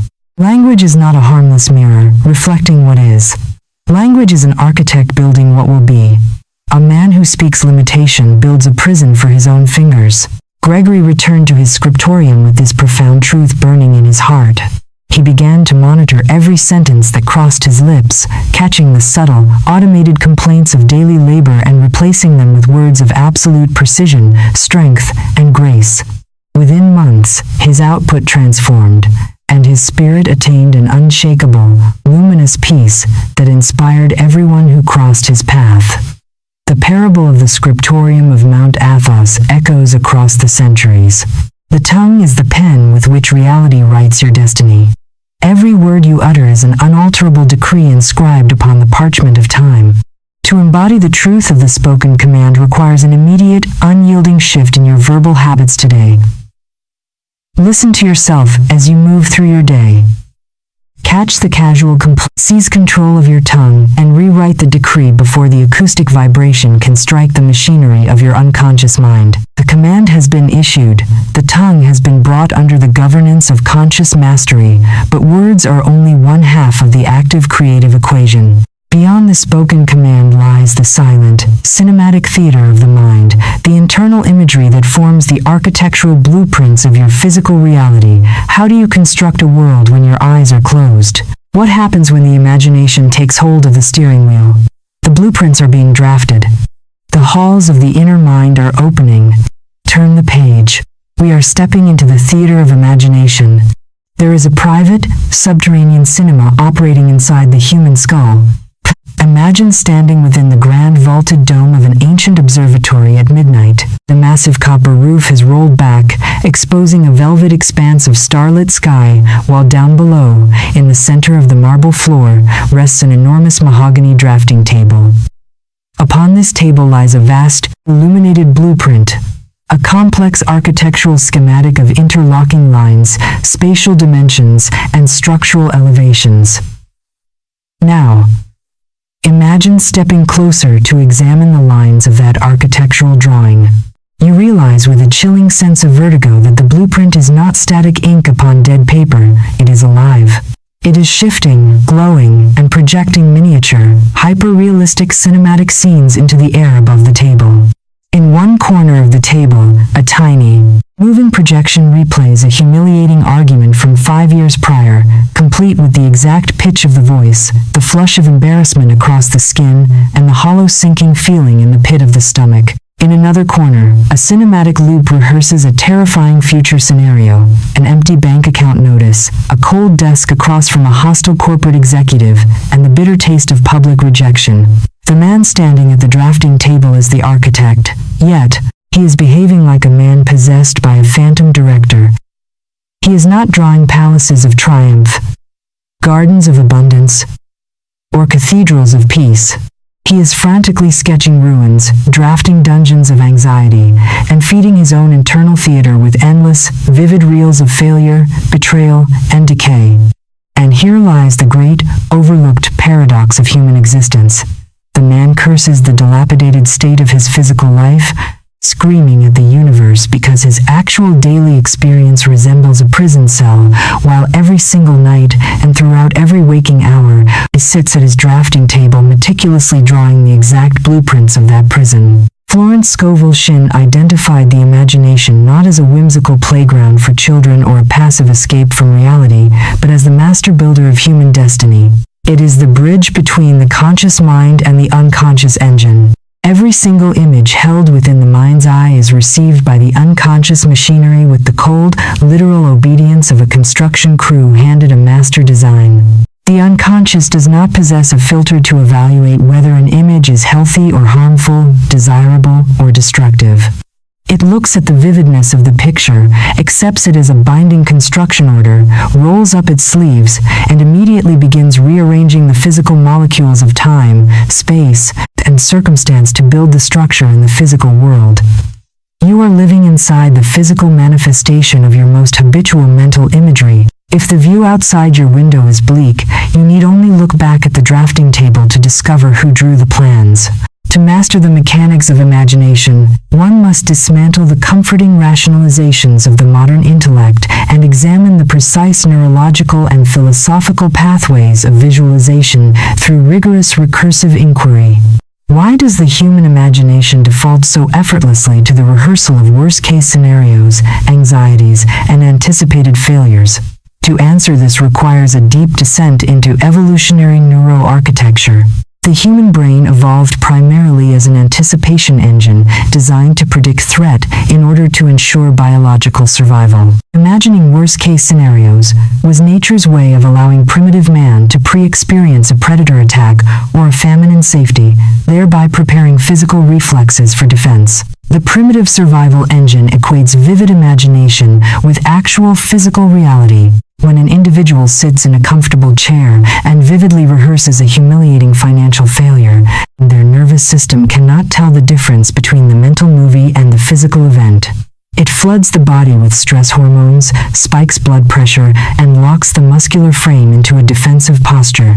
How does this biological survival mechanism sabotage the conscious desire for abundance and success? Because the unconscious mind, observing the intense emotional charge and vivid imagery of fear, interprets that rehearsal not as worry, but as a desire. The unconscious mind operates on a principle of radical efficiency. Whatever image receives the greatest emotional investment and the highest frequency of repetition is prioritized as the primary blueprint to be constructed in physical space. When an individual spends hours worrying about losing their job, visualizing the pink slip, imagining the disapproving faces of family members, and feeling the cold grip of scarcity, they are not just worrying. They are submitting an emergency construction permit for destitution. They are handing the master builder a stack of blueprints marked catastrophe, stamped with the seal of intense emotional energy. Philosophically, this reveals the true meaning of the ancient Hermetic axiom. Imagination is the creative substance of the universe. Man does not create with his hands. His hands are merely tools obeying the architectural decrees of his inner vision.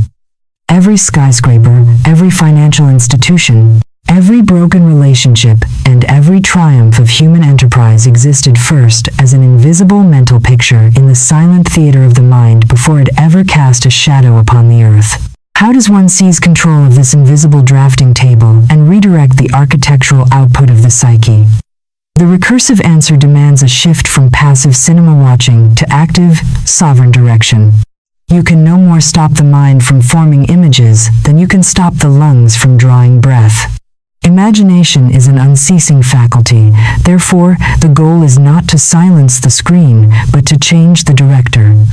This requires what Shinn termed the active practice of divine design visualization. It means stepping up to the drafting table, ripping up the old blueprints of lack and failure, and deliberately, methodically sketching the architectural elevations of fulfillment, health, wealth, and harmony. You must step inside the mental picture. You must not merely look at the image of your success from the outside like a detached spectator. You must feel the texture of its reality.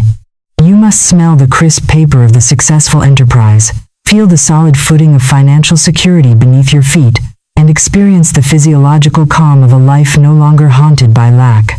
The moment the subconscious accepts this mental picture as the new normal, the construction crew shifts its labor.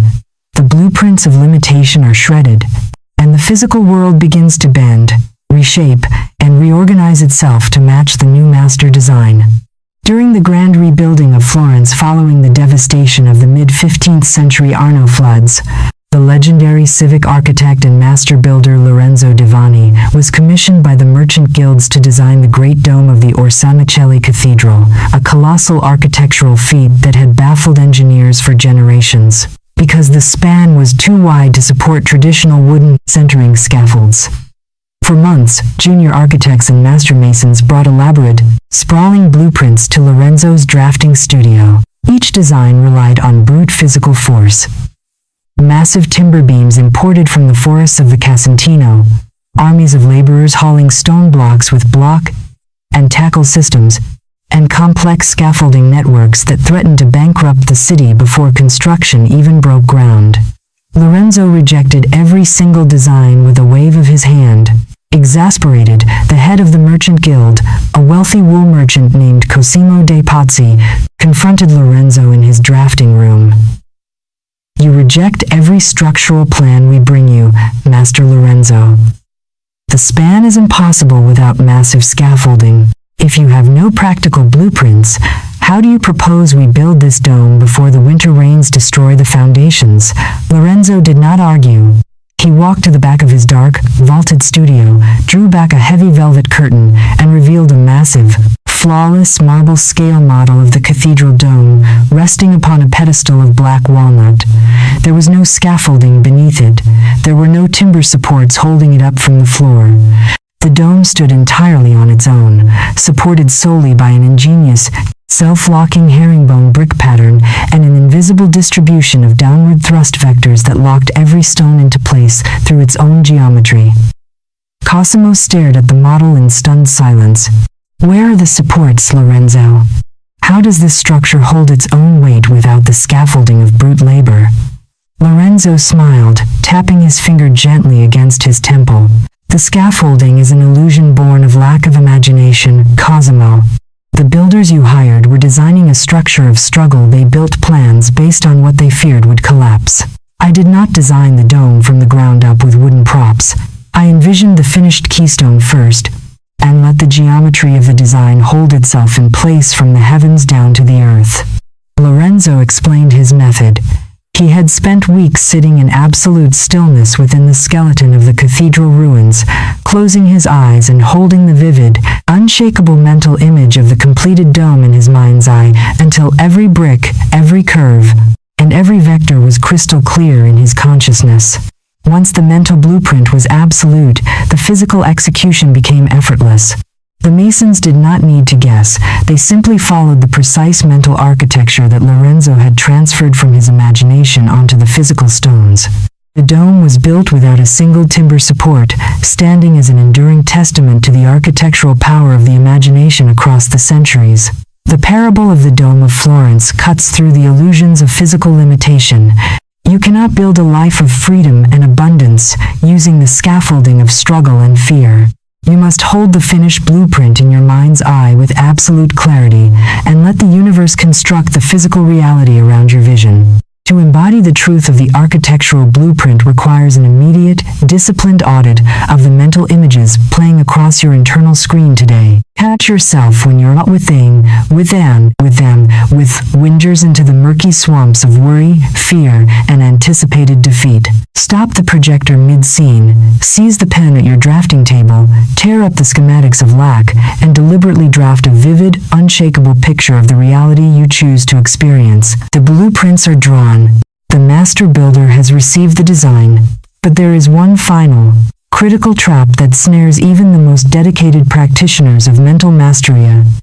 Chronological paradox that keeps manifestation perpetually locked in the future. Why do most people fail at the threshold of creation? Because they make the fatal error of waiting for physical proof before they allow themselves to feel grateful. They say, I will celebrate when the money arrives, I will feel abundant when I see the evidence. And in that single sentence, they lock their manifestation behind an unbreakable glass wall of lack. Beyond this chapter lies the domain of the preemptive signal, where gratitude ceases to be a polite reaction to receiving and becomes the supreme, time-collapsing force that pulls the future into the present. The drafting table is clear, the master plan is set. Turn the page, we are crossing into the paradox of preemptive gratitude. There is a staggering temporal paradox that traps 99% of humanity on the outer shores of their own desires, keeping what they desperately seek perpetually parked just out of arm's reach across an uncrossable chasm of time. Imagine standing at the edge of a massive, sun-scorched agricultural valley during the height of a historic, multi-year drought. The earth beneath your boots is cracked into a mosaic of dry, gray polygons. The riverbeds are silent ribbons of white stone and dust, and the horizon glows with the hazy, copper glare of an unforgiving summer sun. The villagers have gathered in the center of the parched square, their faces lined with exhaustion, eyes fixed on the empty sky.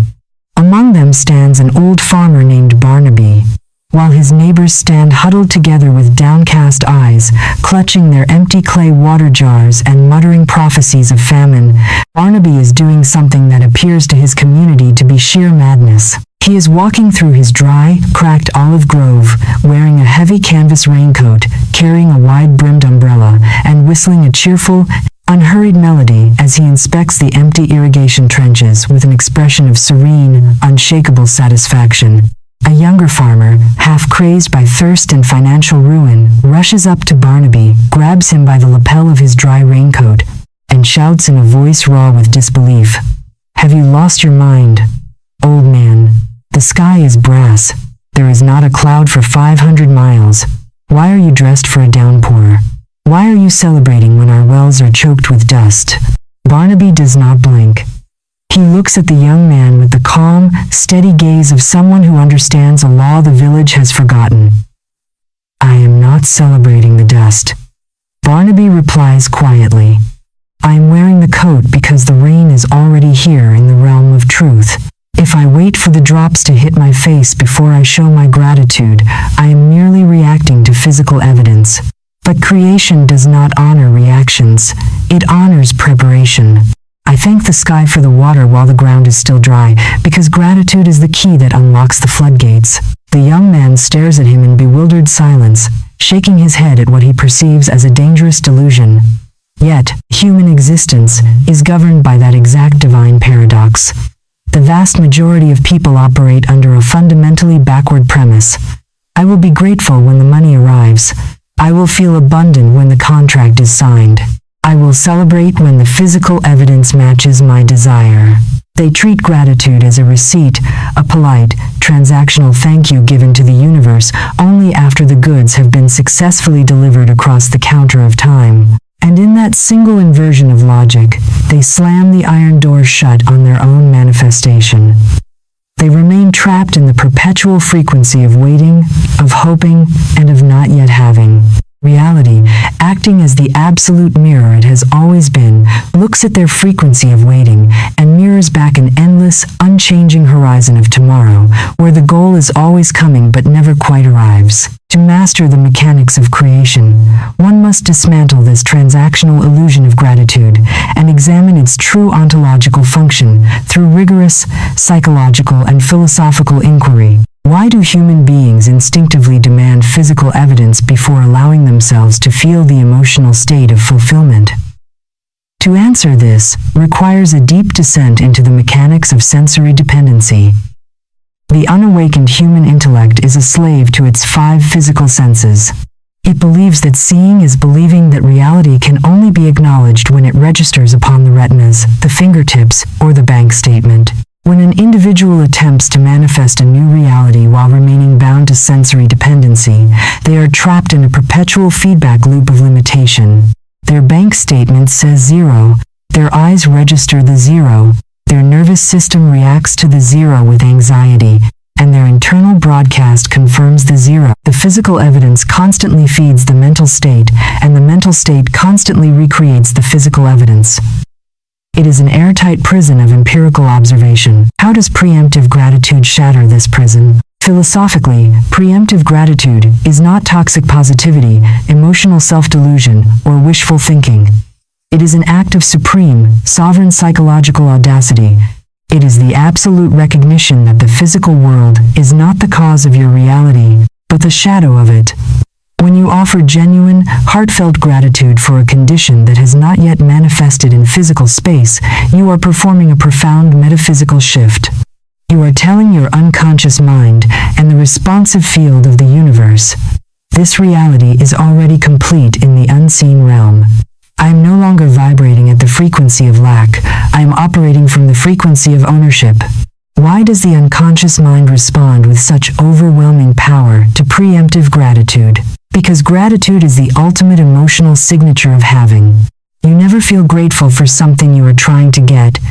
You only feel grateful for something you already possess.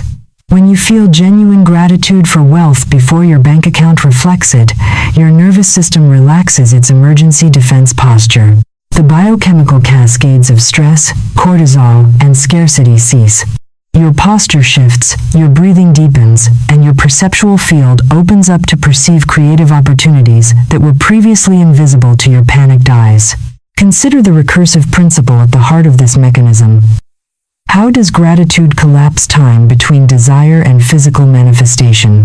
In the infinite field of consciousness, everything you could ever desire already exists as a fully formed potential reality, vibrating on its own specific frequency. When you vibrate at the frequency of waiting, fear, lack, anxiety, you are tuned to a frequency band miles away from your desire. When you shift into preemptive gratitude, you instantly tune your internal radio dial to the exact vibrational frequency of the reality you wish to inhabit. The chasm of time between wanting and having collapses instantly, because in the realm of frequency, you are already there. The physical world, governed by its dense laws of inertia and time lag, takes a moment to catch up to your new broadcast. But make no mistake, the moment the gratitude is felt as a present, undeniable reality, the physical machinery of the universe begins moving toward you with the inevitability of an incoming tide. During the great European famine of the mid-18th century, within the rolling limestone hills of the Moravian valleys, a secluded agrarian community known as the Brotherhood of the Seed faced an existential crisis of catastrophic proportions. An unseasonal frost followed by a severe insect blight had destroyed their primary grain harvest. Their winter storehouses were completely bare, their seed corn for the coming spring was ruined, and neighboring towns were already abandoning their settlements to starvation and dispersion. The elders of the Brotherhood called the community together in the central courtyard on a freezing November morning. The mood was bleak, women wept softly, and strong men stared at the frozen ground in grim silence. The leader of the community, an elder named Brother Matthias, stepped up onto a low stone mounting block. He did not offer words of political comfort, nor did he instruct them to tighten their belts for a season of suffering. Instead, he ordered the villagers to drag their empty wooden harvest tables out of their homes, set them in long rows across the frozen town square, cover them with their finest white linen cloths, and place empty wooden platters and wine jugs upon every seat. A young, starving acolyte named Pavel broke ranks, pushing through the crowd to confront Matthias at the mounting block. "Have you lost your senses, Father?" Pavel cried out, his voice cracking with despair. "There is no grain in the bins. There is no flour in the valley. If we set these tables with empty platters while our children starve, we are mocking our own misery. What are we thanking God for an empty table?" Matthias stepped down from the stone block, placed a gentle hand on the young man's trembling shoulder, and looked into his eyes with absolute, unshakable serenity. "We are not mocking our misery, Pavel," Matthias said softly. "We are setting the table for the guest before he arrives. If a host waits until the feast is already sitting in front of his guests before he sets the plates, he is not a host, he is a spectator. The universe does not fill a table that has no plates upon it. We give thanks for the harvest while the ground is frozen, because gratitude is the proof that we believe in the law of the seed." For 3 days and 3 nights, despite the biting frost and the hollow ache in their stomachs, the Brotherhood of the Seed maintained their vigil. They gathered around the empty white tables every evening at sunset, raising their empty cups in pre-emptive thanksgiving, singing songs of praise for an abundance they could not yet see, touch, or measure. They refused to speak a single word of lack or despair. On the 4th morning, a phenomenon occurred that was recorded in the municipal archives of the regional magistrate. A massive, unexpected winter trade caravan from the southern provinces whose merchants had originally planned a completely different northerly route through the mountains was forced off its path by a sudden rockslide in the upper pass. Guided by local scouts, the massive line of heavy wagons carrying surplus grain, dried meats, and seed corn was diverted directly down into the Moravian Valley, arriving at the edge of the Brotherhood's village precisely at noon. The merchants, seeing the village gathered at long tables, set with white linen and empty platters, were so moved by the strange, serene faith and hospitality of the community that they opened their cargo hatches and distributed their surplus provisions to the villagers at a fraction of their market cost, refusing payment until the following harvest. The famine in the valley was broken not by brute labor, but by the preemptive signal of gratitude that drew the solution across the mountains before a single grain bag had crossed the border. The parable of the Brotherhood of the Seed stands as an eternal testament to the law of preemptive resonance. You do not wait for the harvest to give thanks. You give thanks to summon the harvest. To embody the truth of the preemptive signal requires an immediate, courageous shift in your emotional posture today. Stop waiting for the physical evidence before you allow yourself to feel secure, abundant, and grateful. Look at the areas of your life where you are withholding your gratitude until reality proves itself to you. Recognize that by demanding proof first, you are reversing the entire mechanics of creation. Pause right here. Let the ambient noise of your striving drop away into absolute, profound silence. Bring to mind the deepest desire of your heart, the financial freedom, the creative triumph, the harmonious relationship you have been striving to manifest. Release the need to see it in your physical hands right this second. Take a deep, slow breath, open your heart, and say a silent, absolute, thank you. Feel the warm, expansive wave of gratitude flood your nervous system as if it has already been accomplished. Hold that frequency. Let it anchor deep into the marrow of your bones. The preemptive signal has been broadcast. The time collapse mechanism has been engaged. Yet, as we stand at the threshold of this grand manuscript, we arrive at the ultimate synthesis, the final integration where every principle we have uncovered, the invisible language, the two realities, the moment of resonance, the divided house, the relentless law, the station dial, the spoken command, the architectural blueprint, and the preemptive signal converges into a single, unified way of being. You are no longer an accidental wanderer tossed about by the capricious waves of circumstance. You are the sovereign master of your frequency, standing upon the precipice of a completely transformed existence. The final chapter is opening. The symphony is reaching its grand crescendo. Turn the page. We are stepping into the sovereign shift. There is a profound, breathtaking stillness that descends upon a human being, the exact moment they realize they are no longer an accidental refugee tossed about on the stormy seas of circumstance, but the sole architect and sovereign master of their own universe. Imagine standing at the highest stone balcony of a mountaintop citadel just as the first amber rays of dawn pierce the shroud of a receding alpine night.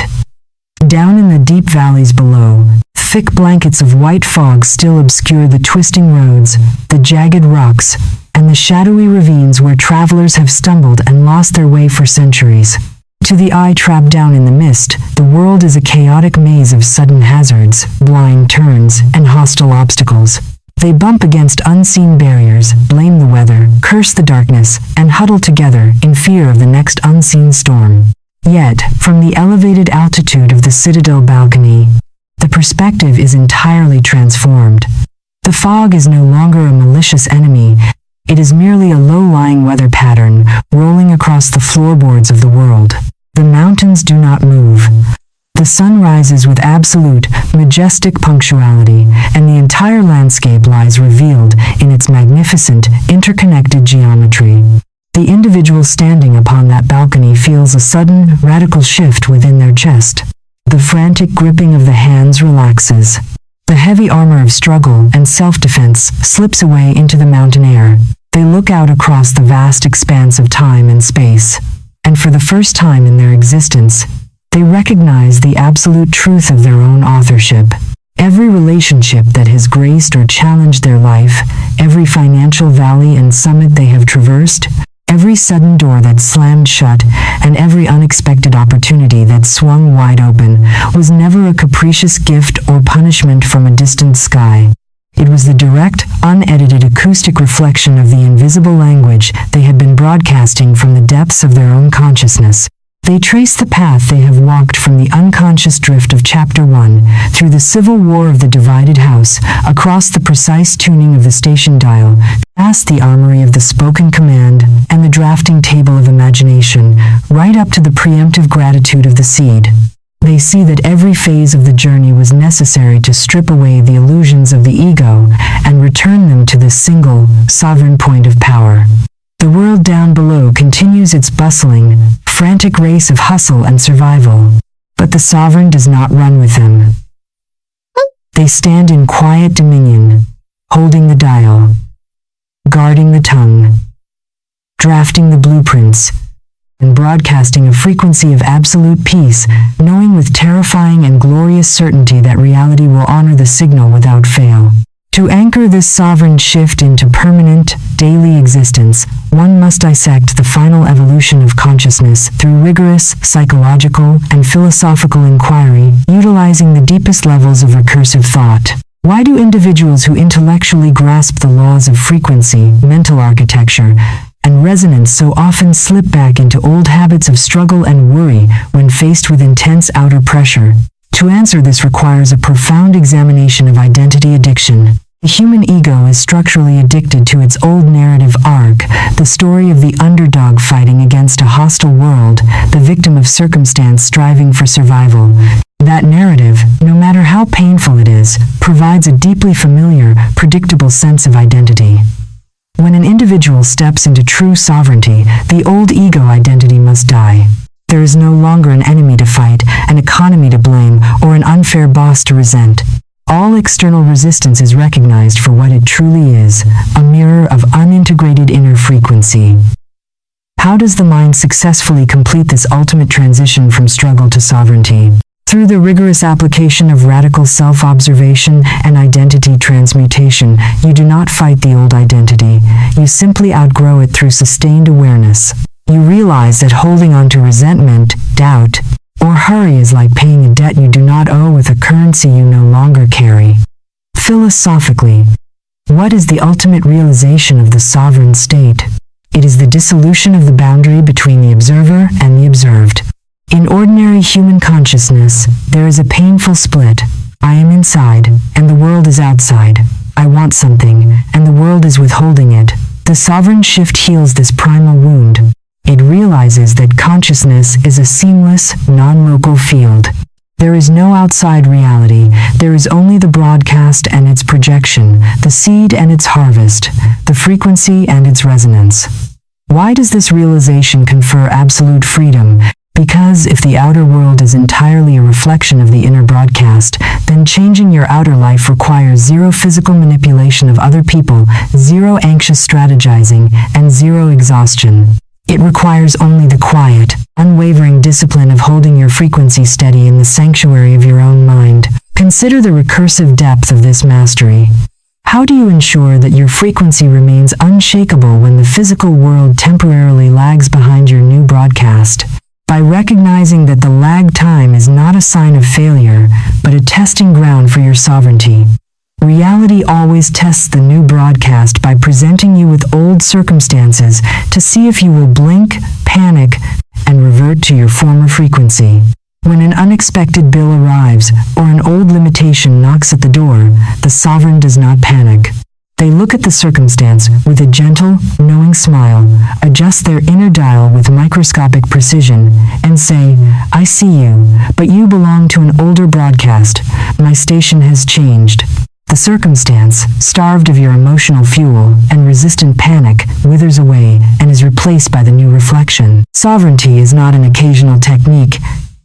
It is a permanent ontological posture, a royal standing within the kingdom of your own soul. In the legendary city-state of ancient Delphi, during the height of its spiritual and political influence, the governing council faced an unprecedented crisis of succession.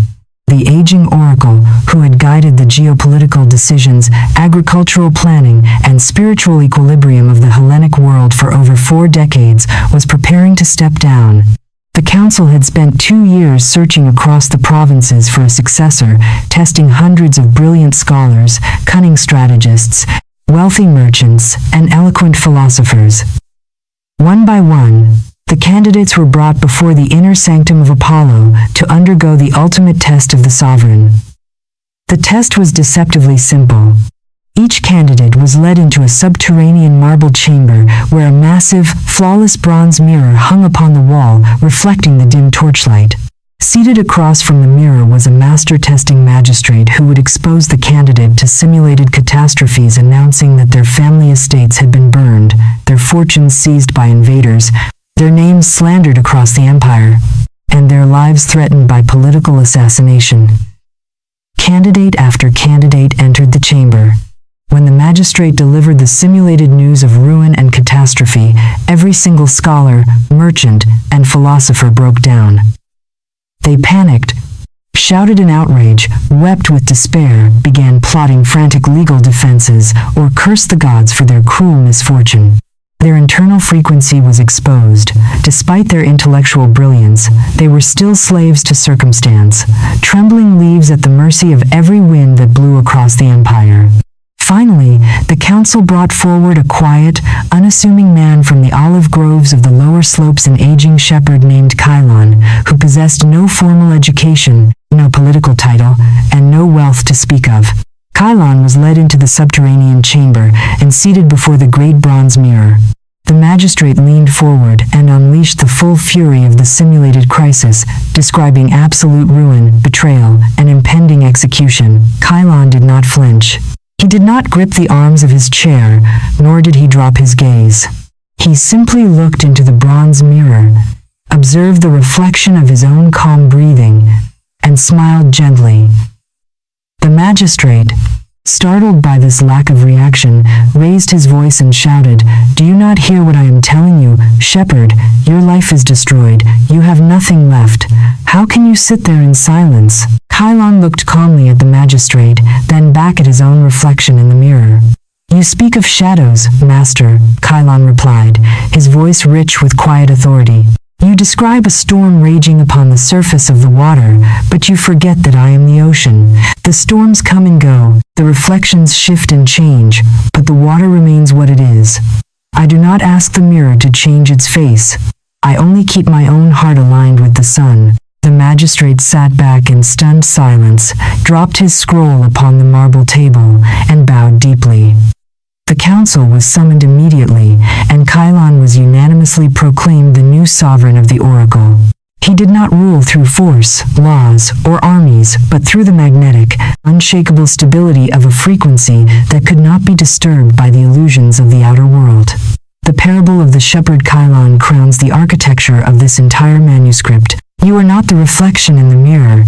You are the projector. You are not the storm upon the waves. You are the vast, eternal ocean of consciousness from which all realities emerge, and to which all things return. We have reached the culmination of the journey. Every chapter, every principle, every metaphor, and every mechanical law has been laid before you, not as a philosophy to be memorized, but as a key to be turned in the lock of your own liberation. The invisible language is yours to command. The station dial is resting beneath your fingertips. The tongue is your sacred decree, the imagination is your drafting table, and preemptive gratitude is your key to unlocking the storehouses of the infinite. You stand upon the citadel balcony, the fog below has cleared, the world awaits your broadcast. The manuscript of Chapter 10 is complete, yet the true manuscript of your life is only now beginning its most magnificent volume. The ink is wet, the pen is in your hand, and the universe holds its breath to hear the next word of your song. Turn the page. The adventure of absolute mastery awaits.